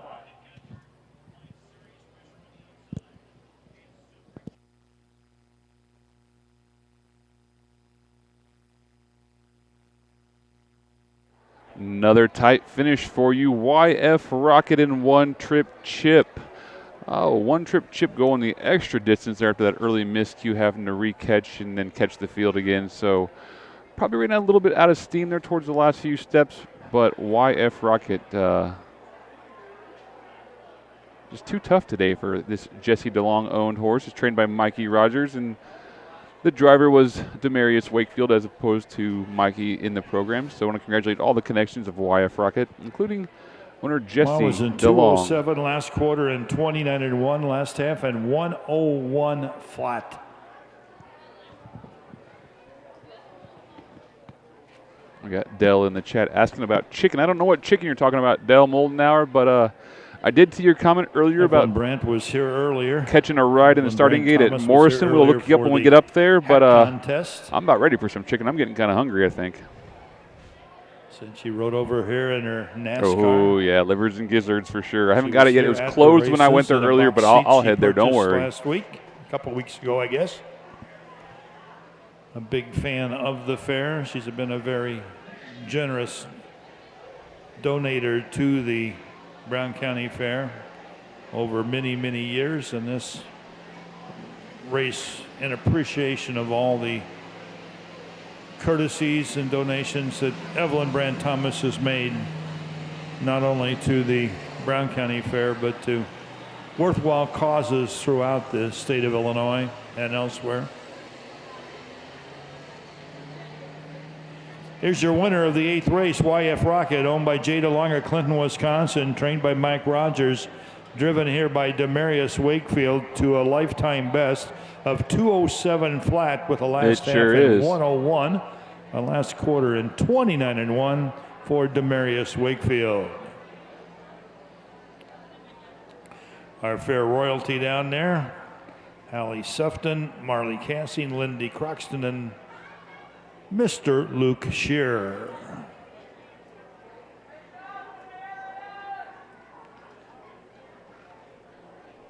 Good to see Fat Man and JJ out there. And a Lose Legacy from Fox Valley Lush by Pizzazzed, bred by Chester Yoder. Demarius Wakefield, YF Rocket. You think those three have fun, Steve, together? I Jay think and they Fat have a Man, blast Demarius together. Quan. It's good to see them all out there driving when they're driving at the same time. Supporting each other and big smiles. Smiles and jabs. In jabs, absolutely. You know, that's what they give the look, or they'll drag their whip, or these smile. three have been dreaming about this day since they were probably 6, 7, 8 years old and watching the races as kids, and now here they are, the ones in the bike, and results of race having a big official. time. Number 1, EJ Tropical Ranger finished 3rd. Number 2, YF Rocket, the winner. Number 3, One Trip Chip was 2nd. And number 4, Winning T-Bone finished 4th. First quarter was in 33 and 1, the half in 106, 3/4 in 137 and 4. The mile was in 2:07 flat. Race 8 from the top checks down, 3-1-2, 4 on the bottom, 2:07. All right, David, with that, racing got tight as far as that's concerned, as in that you're in the lead with 66. Second place is Ralph. He actually trifected the race before. Leapfrog, The huh? He's getting up leapfrog. there. I'm in third with 58. Lisa's 52. So 14 points between first and last place. It always stays within one race of striking distance, it seems like. No matter what happens, we're always within about 18 points of each other, maybe 20 or so. So it's a tight race. But talking about Ralph, we got a picture. And so I wanted to get there that he up is. there. There's Ralph and Cindy Elmore. Those of you remember Fred Elmore, there's his wife Cindy. She's up there with Ralph in Farmington. We appreciate you following along and sharing the photos. You know, it's good to see our guest selections up there, you know, having a good time. We know this means a lot to Ralph, and the home was telling me yesterday how much this meant to him, and he was so excited. So we're glad we can share this with him, and we're glad Cindy could share it with him. And they had fun watching the Hamiltonian, and now finishing up watching some races in Brown County. Yeah, if you take a look here, we get right up beside the Hamiltonian. I mean, we're on equal footing with the Hamiltonian broadcast in the Wilfong household, and I'm okay with that. You know, Nicole and Kyle have been longtime supporters and great friends, and it tells you how much we mean to them as they're showing us next to the Hamiltonian card. Absolutely. Fun times there. Well, we're going to make up some commercials. We're sorry, internet just froze up here. I said the same thing, but Leanne was kind enough to remind us that we didn't miss any races, and that's all that's important. Yeah, so that's absolutely correct. We'll run some commercials, pay some bills.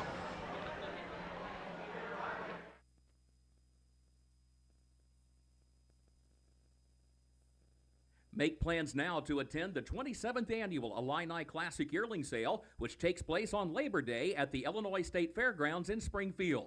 Once again this year, the catalog will offer not only a strong lineup of Illinois-conceived and foaled yearlings, but also an excellent supporting cast of colts and fillies eligible to other state-bred programs in the Midwest and on the Eastern Seaboard. It's the Illini Classic Yearling Sale, Monday, September 1st, beginning at 11 a.m. Central. Kerr Auction is your trusted source for ag equipment, attachments, construction gear, trucks, trailers, and hard-to-find parts. With live and online auctions at kerrauction.com, you can bid from anywhere, field, job site, or front porch. From big equipment to small parts. If you need it, Kerr Auction has it. Don't miss your next deal. Check out kerrauction.com today. Kerr Auction, built for the working world.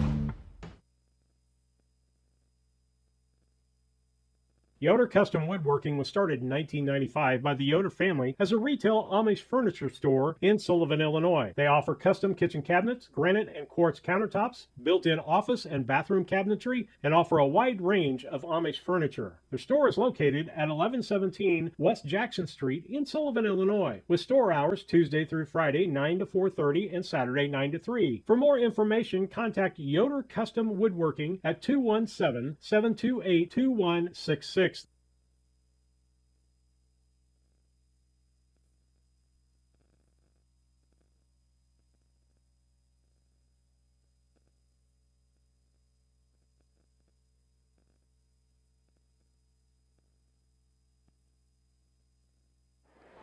We'll bring myself back up, and I'll bring Steve up too. I want to thank all of our sponsors for following along with us for all season long. They've been pouring in these last couple weeks. It seems like everyone's getting geared up for state fair season and stake season. But we want to thank Simmons Stable, Tom and Benita, and Boggs Audio from down there in Waverly. We haven't seen Brian and his crew for a few fairs, and we're kind of missing that guy. He's always a good time to have a good laugh with, and always runs quality audio for us. Absolutely, and love doing that. Thank all of our things. So our new sponsors are hitting here. Two of them are going to be right together that we didn't. That happens. You know, we've been trying to shuffle some things around. Mike Titus jumped on board last when we were down at Charleston, wanted to get into the broadcast and sponsor, and we appreciate both of our Charleston starters, whether it be the Titus starting gates or the Roof starting gates. The history of starters in that area traces back for many, many years. No gas. No gas to Roos. He was a little hoarse after that auction. I'm a little hoarse today after announcing yesterday. I sound like a bass over here, but I'm not going to complain about it. So we want to thank you for following along and wish you to advertise with us. Next year, reach out. We can get your commercial built up or changed or ready to go the way you want it. If you want something before next year, we can create the commercial for you and give you the file just to run in your local high school sports broadcast or news station, and then we'll keep it ready for next year and stick you in the broadcast for 2026. As we get ready to go, like or subscribe to the channel also. We'd like for you to do that for us. That just helps us in a lot of things, gets our visibility up, and algorithms on Facebook and on YouTube got us a few things when we got to 1,000 subscribers. And I need to go in and do all the paperwork for that to turn on all the bells and whistles that come with that. I'm not even sure how that all happens. But I know it's something that we've hit the threshold now, so it's exciting to see all those things, start trickling out. I give a shout out. He's not going to be able to watch it, but Bob Casting, a big supporter of BC Hornet Sports Broadcasting. I had a nice chat with Bob in the grocery store today, and he was asking me about the races and asking about, are you excited for him? Going to be fast races? Well, tomorrow will be the faster day, but today will be exciting either way, and I'm glad to see him out here supporting the Brown County Fair and the horse races. Yeah, he seems to be enjoying himself. He's a little quieter at the harness races than he is at the basketball games. A little less invested, maybe grandkids are on the court. I think that's the case. Now, Bob sits up next to us, and him and Lisa always have really big I completely forgot to congratulate him on the granddaughter being our junior miss this 2025. So the family's well involved in sports and the fair and the community as well. And down here we've got some young folks, the Hoots, but let's take a look at this next race, so David, and kind of handicap it as we're getting close to the end of the day here. One change, Connor Prather on the 2 and Mike Cox on the 4. Sure. I went 3-1-4 in this race using Gladiator on top out of the Tom Simmons barn, getting Mike Rogers in the bike. Mikey trains for Tom enough to know this horse. Pretty comfortable using that one. My second choice was Jersey Janet, Alex Conti. We saw him win earlier. This time he's going to pick up the lines himself and drive this one. My third choice, Moi Dadib or something like that, we'll call it, out of the Jamaica Patent barn, getting Mike Cox in the bike. 3 starts. Never missed a check. Got 3 fourth-place finishes, so I'm using it here to round out my top 3. Ralph went 3-4-5, so he's using Gladiator and Mua Dadib or something as the second choice, but he likes Instructor Bob to finish third out of Benita Simmons' own Tom Simmons trained. Don't let them, gelding. So where are the Surrettes? Well, I tell you what, I'm at the 5 to win this race because I looked at the lines there. It's been close in its races with the exception of the maiden voyage out there for this year.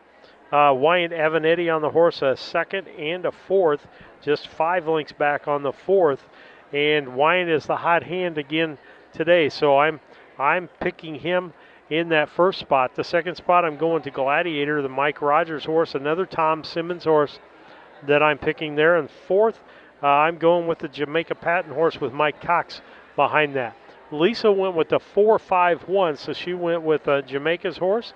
The 5 with Wyatt Avanetti, and the 1, the Conti horse, is one that she got her eye on out there. So a big difference in the picks here. So with the tight race here, it'll be interesting to see where we all come out here on the end. Alex is a young up-and-coming trainer. I think he's about 30 years old or so. That horse trotted in 58 last start out, I think is the fastest mile on the program for this race. So definitely some speed there. Gladiator, the 3 horse, 4 starts back, taking a win at looks like DuQuoin in 2 minutes and 2 fifths, last quarter in 20 and 30 and 2 fifths. So definitely we can see a fast mile out here today. But Jersey, wrong horse. Gladiator throwing that last quarter in 28 and 3, 2 starts back, really makes me think that there's enough speed to grab the front, control the race if he has to. I think I hear Ed will throw it back to him for the post parade. Memorial. Number 1 is Jersey Janet, owned by Carlos Santos of Springfield. Alexander Conte is the trainer and the driver. Number 2, Stalwart Yankee, owned by Mike Brink of Springfield, Brian Code of Bradford, Chip Nellinger of Brimfield, and Jeff Jones of Toulon. Mike Brink trains with Connor Prather driving. 3 is Gladiator, owned by Ann Schneider of Petersburg and Benita Simmons of Springfield. Tom Simmons trains. Mike Rogers driving. Number 4 is Madib, owned by Jamaica Patton of Rochester. Gary Achenbach of Eastman, Wisconsin. Jamaica Patton, the trainer, with Mike Cox driving. And number 5, Instructor Bob, owned by Benita Simmons of Springfield. Tom Simmons trains with Wyatt Avanetti. Muad'Dib. Does that sound right? Muad'Dib? We'll say for the 4-horse. Steve, what do you think? I'm probably more like Ed on this, and it's Dib. I want to say it's something from like Game of Thrones or something. It sounds like, I don't know. We used to have a horse named Valar Morghulis, which was a Game of Thrones reference, I think. And sometimes these names come out of left field, and I'm not envying Ed today because that one was going to throw me for a loop. So that apparently was not an Alan Bowen named horse there. No. We usually had them a little more traditional than that. Yeah, I was going to say. That would not be the a horse. Interesting part is, I'm surprised he didn't rename it. Right. You know what? I'm going to go to Jamaica and ask, what's this horse's stall name? What do you call him around the barn? Because I doubt you're calling him Wadadib or Mwadib or how we're saying that. At least I got a shot of the pasture over there again. Did we ever get an answer from her on that? They're Tifi's horses, and she confirmed that, but we didn't get names or specific breedings on them or anything. I'm curious, too. I'm looking at them thinking, those could potentially be in the sale ring coming up. Stalwart Yankee, Gladiator, Mwadib, and Instructor Bob have turned to the gate for race 9.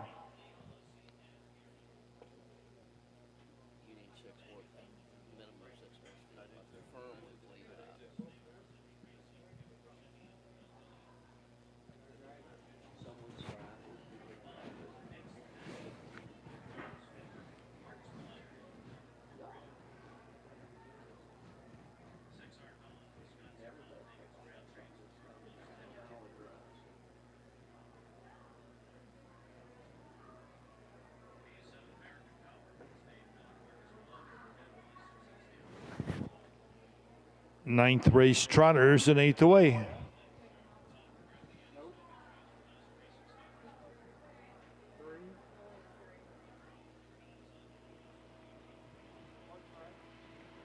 Here they come. Good start for the overnight trotters.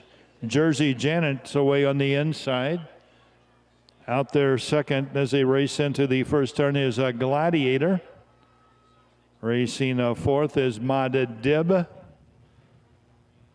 as they move around that first turn. Up front, Jersey Janet, Alex Conte by a length and a half. Gladiator is still there second. Mwadib is back there third. Racing fourth is Instructor Bob. And the trailer here is Stalwart Yankee. First quarter in 33 1/5 of a second. 33 1 off the quarter. Over to the 3/8 mile mark they go. The Enterprise filly leads by 3 lengths for Alex Conte here. As they hit the stretch the first time around. Jersey Janet looking for her first win of the year, her second in her career. She leads by about 4. Gladiator's still there second. Mwadib is trotting third. Instructor Bob is back there fourth, a half in 104. 104 flat off the half. They trot over to the 5/8 mile marker. Jersey Janet bears out a little bit, tries to take up a bit, and Mike Rogers was sneaking up the inside, but he goes off stride. Gladiator has made a break. Gladiator has made a break, backs into the Mwadib there a little bit. A lot of confusion, but it leaves Jersey Janet on top by about 8. Mike Cox and Mwadib are back there second. 3/4 and 136 flat. 136 as they trot over to the 7/8 mile marker. Jersey Janet has got every call. She leads by about 7. Mwadib is back there second. Racing third there is Gladiator, but it's all Jersey Janet. Jersey Janet here in the 9th. Wins it easily for Alex Conte. Mwadib was home second. Gladiator, Instructor Bob, and Stalwart Yankee. 206 flat. 206 flat. Just give a heads up for the winner's circle. We got a horse still finishing. Yeah, good idea. Good idea.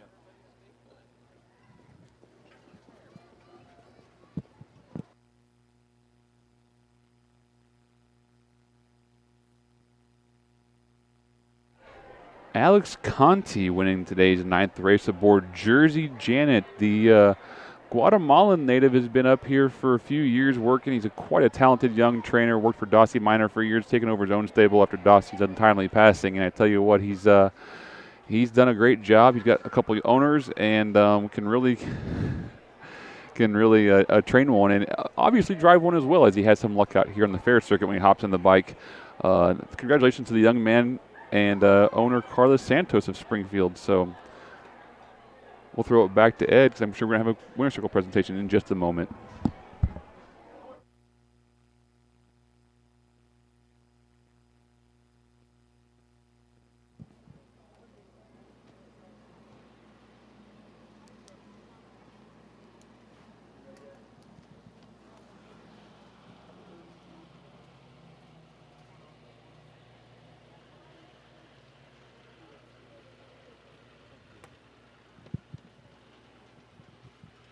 Let's race the Dan Teefy Memorial. Grandsons John and Dan down there with most of the grandkids.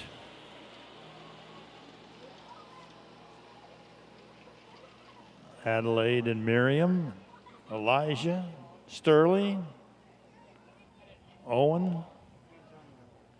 Join our fair royalty once again. Fair Queen Hallie Sefton, Junior Miss Marley Cansing, Little Miss Lindy Croxton, and Little Mr. Luke Shear.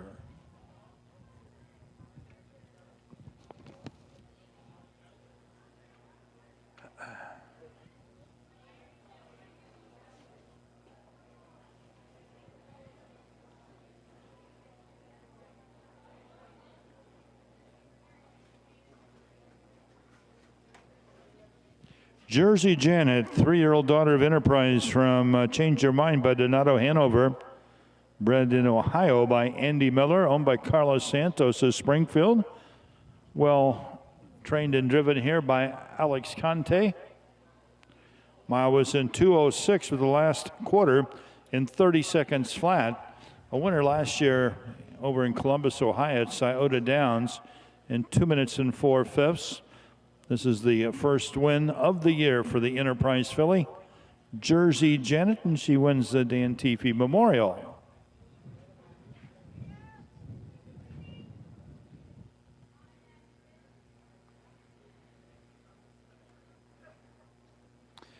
Jersey Janet, Alex Conte. Let's give him a big hand, folks.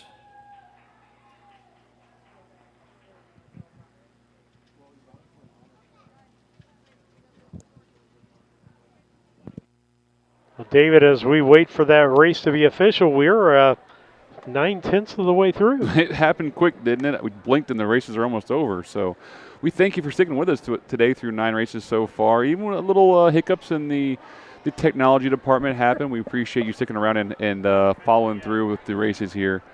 We have... Judges are examining that race. No problem with the winner, but we'll have the rundown here in a couple of minutes.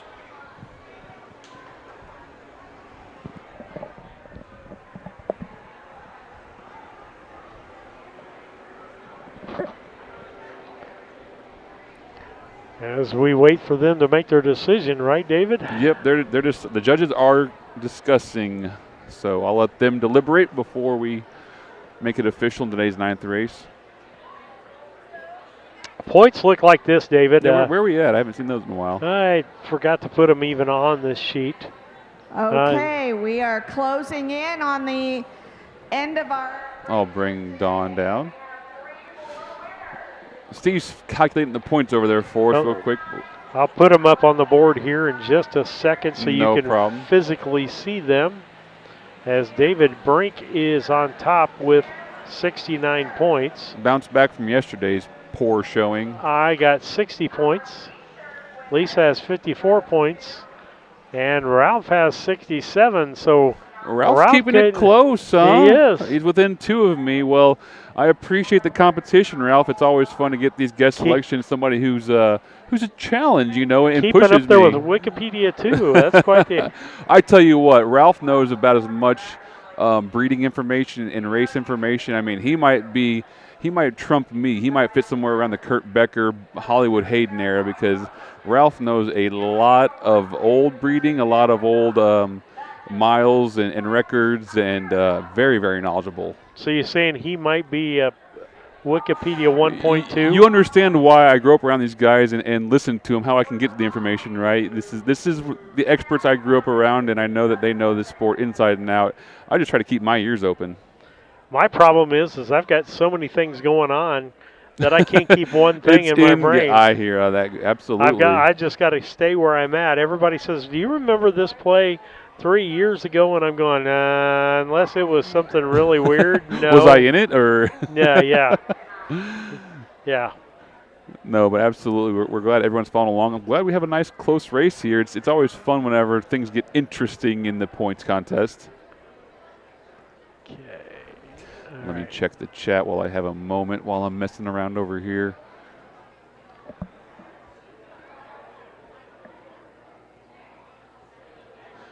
We have GBG Gaming asking if we'll be live at the State Fair. Unfortunately, we will not cover the State Fair. I might Miss sneak over and Lindy? watch as a fan, Miss but Lindy? no, Harness Tube will While not be we're covering waiting. those days, unfortunately. There's streaming rights, and I don't know what all the details with that kind of stuff, so we won't try to mess with them. But we'll probably be over there. Maybe I'll be taking some videos, some interviews, that kind of stuff. If I get ambitious, it's always fun to talk to the horsemen kind of in the State Fair. Everyone's in a good mood and looking for the big money. And we appreciate the thought of us being there. Not that someday we wouldn't mind. That's definitely a doing goal. that. I don't know how we get there. It might take some hoops to get through, but we want to show you the best that Illinois has to offer. So we want to show you the State Fair, right? Yep. And you need multiple camera people for that one. Up in those towers, and it's a little bigger project than what we have here. And I can guarantee Lisa's not the one up in the tower. Nope. I could climb, but then we'd have to lose me on broadcast. Yep. But it's something that we talked about, and it's definitely in the goals. When we'll get there, I'm not sure, but we're enjoying the ride as we move along towards that direction. The county fairs are so much fun. I enjoy them, but you're absolutely right. The state fairs are where the championships are had and where the this is the grassroots. dreams Without are the made. county fairs, you do not have state fair Illinois racing out there, and folks need to realize that the county fairs are the feeders. Yeah. And these horsemen need a place to race, at the bigger tracks, and it's not happening up in Hawthorne. It has to percolate up from the bottom. You're absolutely right. Down here at the fairs, these people are. Oh, I hear Ed. Race now official. Number 1, Jersey Janet, the winner. Number 2, Stalwart Yankee finished 5th. Number 3, Gladiator was 3rd. Number 4, Madib was 2nd. Number 5, Instructor Bob was 4th. First quarter was in 33 and 1, half in 104, 3/4 in 136. The mile was in 206. Race 9 checks from the top, 153.24 on the bottom, 206 for that trotting mile. Coming up now, race 10, our final race of the afternoon, sponsored by Compeer Financial. I have no changes. Okay, What sorry do you about say? I that. missed that. On the post parade. So, Excuse Jim me, Don. Here's Geeker, the field now you're for still the Post parade, winner. Don. Thank you. Let me There we get go. this post parade done here. This is the open trot sponsored by Compeer Financial. 1 is Peekaboo Sal, owned by All Right Racing Limited of Morton. Steve Searle trains wide Avenetti driving. 2 Alluring, owned by Mike Brink and Frontier Farms, Springfield and Arthur. Mike Brink trains and drives. Number 3, DeJomo, owned by Lonnie Keith of Palestine. Cornelius Cavett is the trainer. Jordan Patton driving. 4 is TV's Cosmac, owned by Jerome Daniels of Springfield, David Williams of Byram, Mississippi. Jerome Daniels trains and drives. At number 5, Rumble in the Valley, owned by Ron Phillips of Athens. Jamaica Patton is the trainer with Walter Holmes III. That's your field for the final race, race 10, sponsored by Compeer Financial.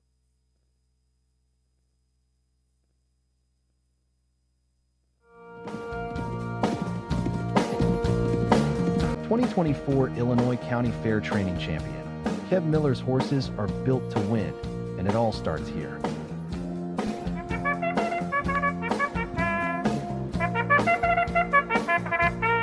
Ready to join a winning team?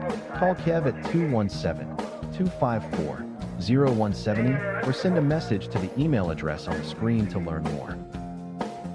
Kev Miller Stables. Train to win.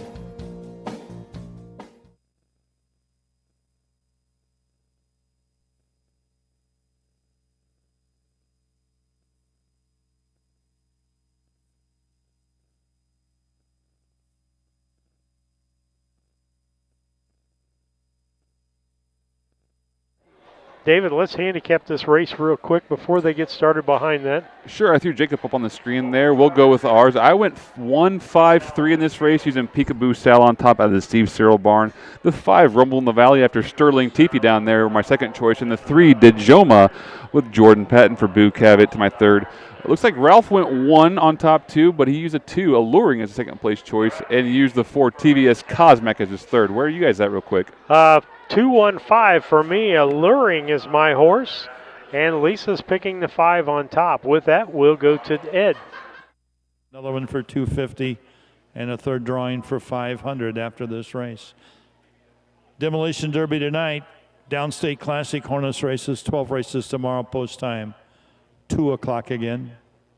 Open trotters at the head of the stretch.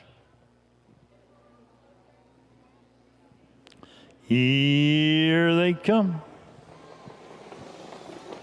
It's a great start for these veteran trotters. All 5 of them got away there, but Rumble in the Valley is really flying up there on the outside. Rumble in the Valley with Walter Holmes, the third, jumped out there and got a nice lead, a 9-time winner in his career. He leads by a length and a quarter as he slows the pace down now a little bit as they head up the backstretch. Peekaboo Sal, another veteran stakes winning filly, is right there second. DeJamo is racing third. Mike Brink is fourth with Alluring, and at the back is TV's Cosmac. That first quarter, 32 seconds flat. 32 seconds off the quarter. Rumble in the Valley leads by a length and a half. Peekaboo Sal is right there second, getting a nice trip for Wyatt Avanetti. A swing out of the turn, racing towards that half-mile marker. DeJomo is back there third. Alluring is now moving up on the outside as we race to the half-mile marker. It's Rumble in the Valley by a length and a half. Peekaboo Sal's there second. Alluring on the outside third, the half and 103 and 1 as Alluring has made a break. Alluring goes off stride. Off the half, they're past the draw gate, past the 5/8 now, and it's Rumble in the Valley by a length, but here comes Peekaboo Sal. Peekaboo Sal now just 3 parts of a length back as they race towards that final quarter of a mile. Rumble in the Valley shifts gears again, regains command here by a length and a half. Peekaboo Sal is in chase there second, 3/4 and 134 flat. Rumble in the Valley on the inside. Peekaboo Sal, the filly on the outside now only a half a length back. We got a quarter of a mile to go. It's Rumble in the Valley on the inside. Peekaboo Sal on the outside. Rumble in the Valley still there.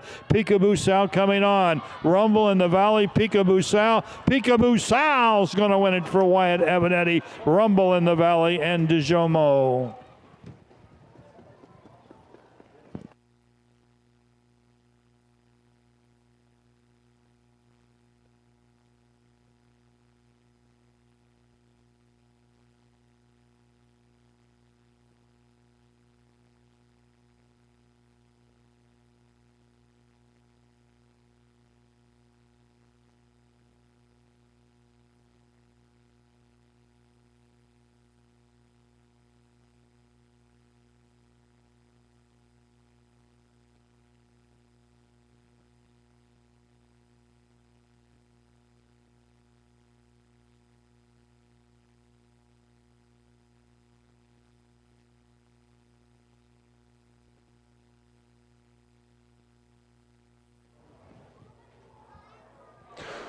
Didn't catch that last mile time. I'll wait for Ed to announce it. But another tight finish here between Peekaboo Sal and Rumble in the Valley. Young Walter Holmes out there leading that mile, but just collared there at the last couple steps by Wyatt Avanetti and the Steve Cyril Trainee All Right Racing LLC. That mile was in 2:03 Peekaboo in Sal. the fifth, last half in a minute, last quarter in 29 and 1/5 of a second. 2:03.1.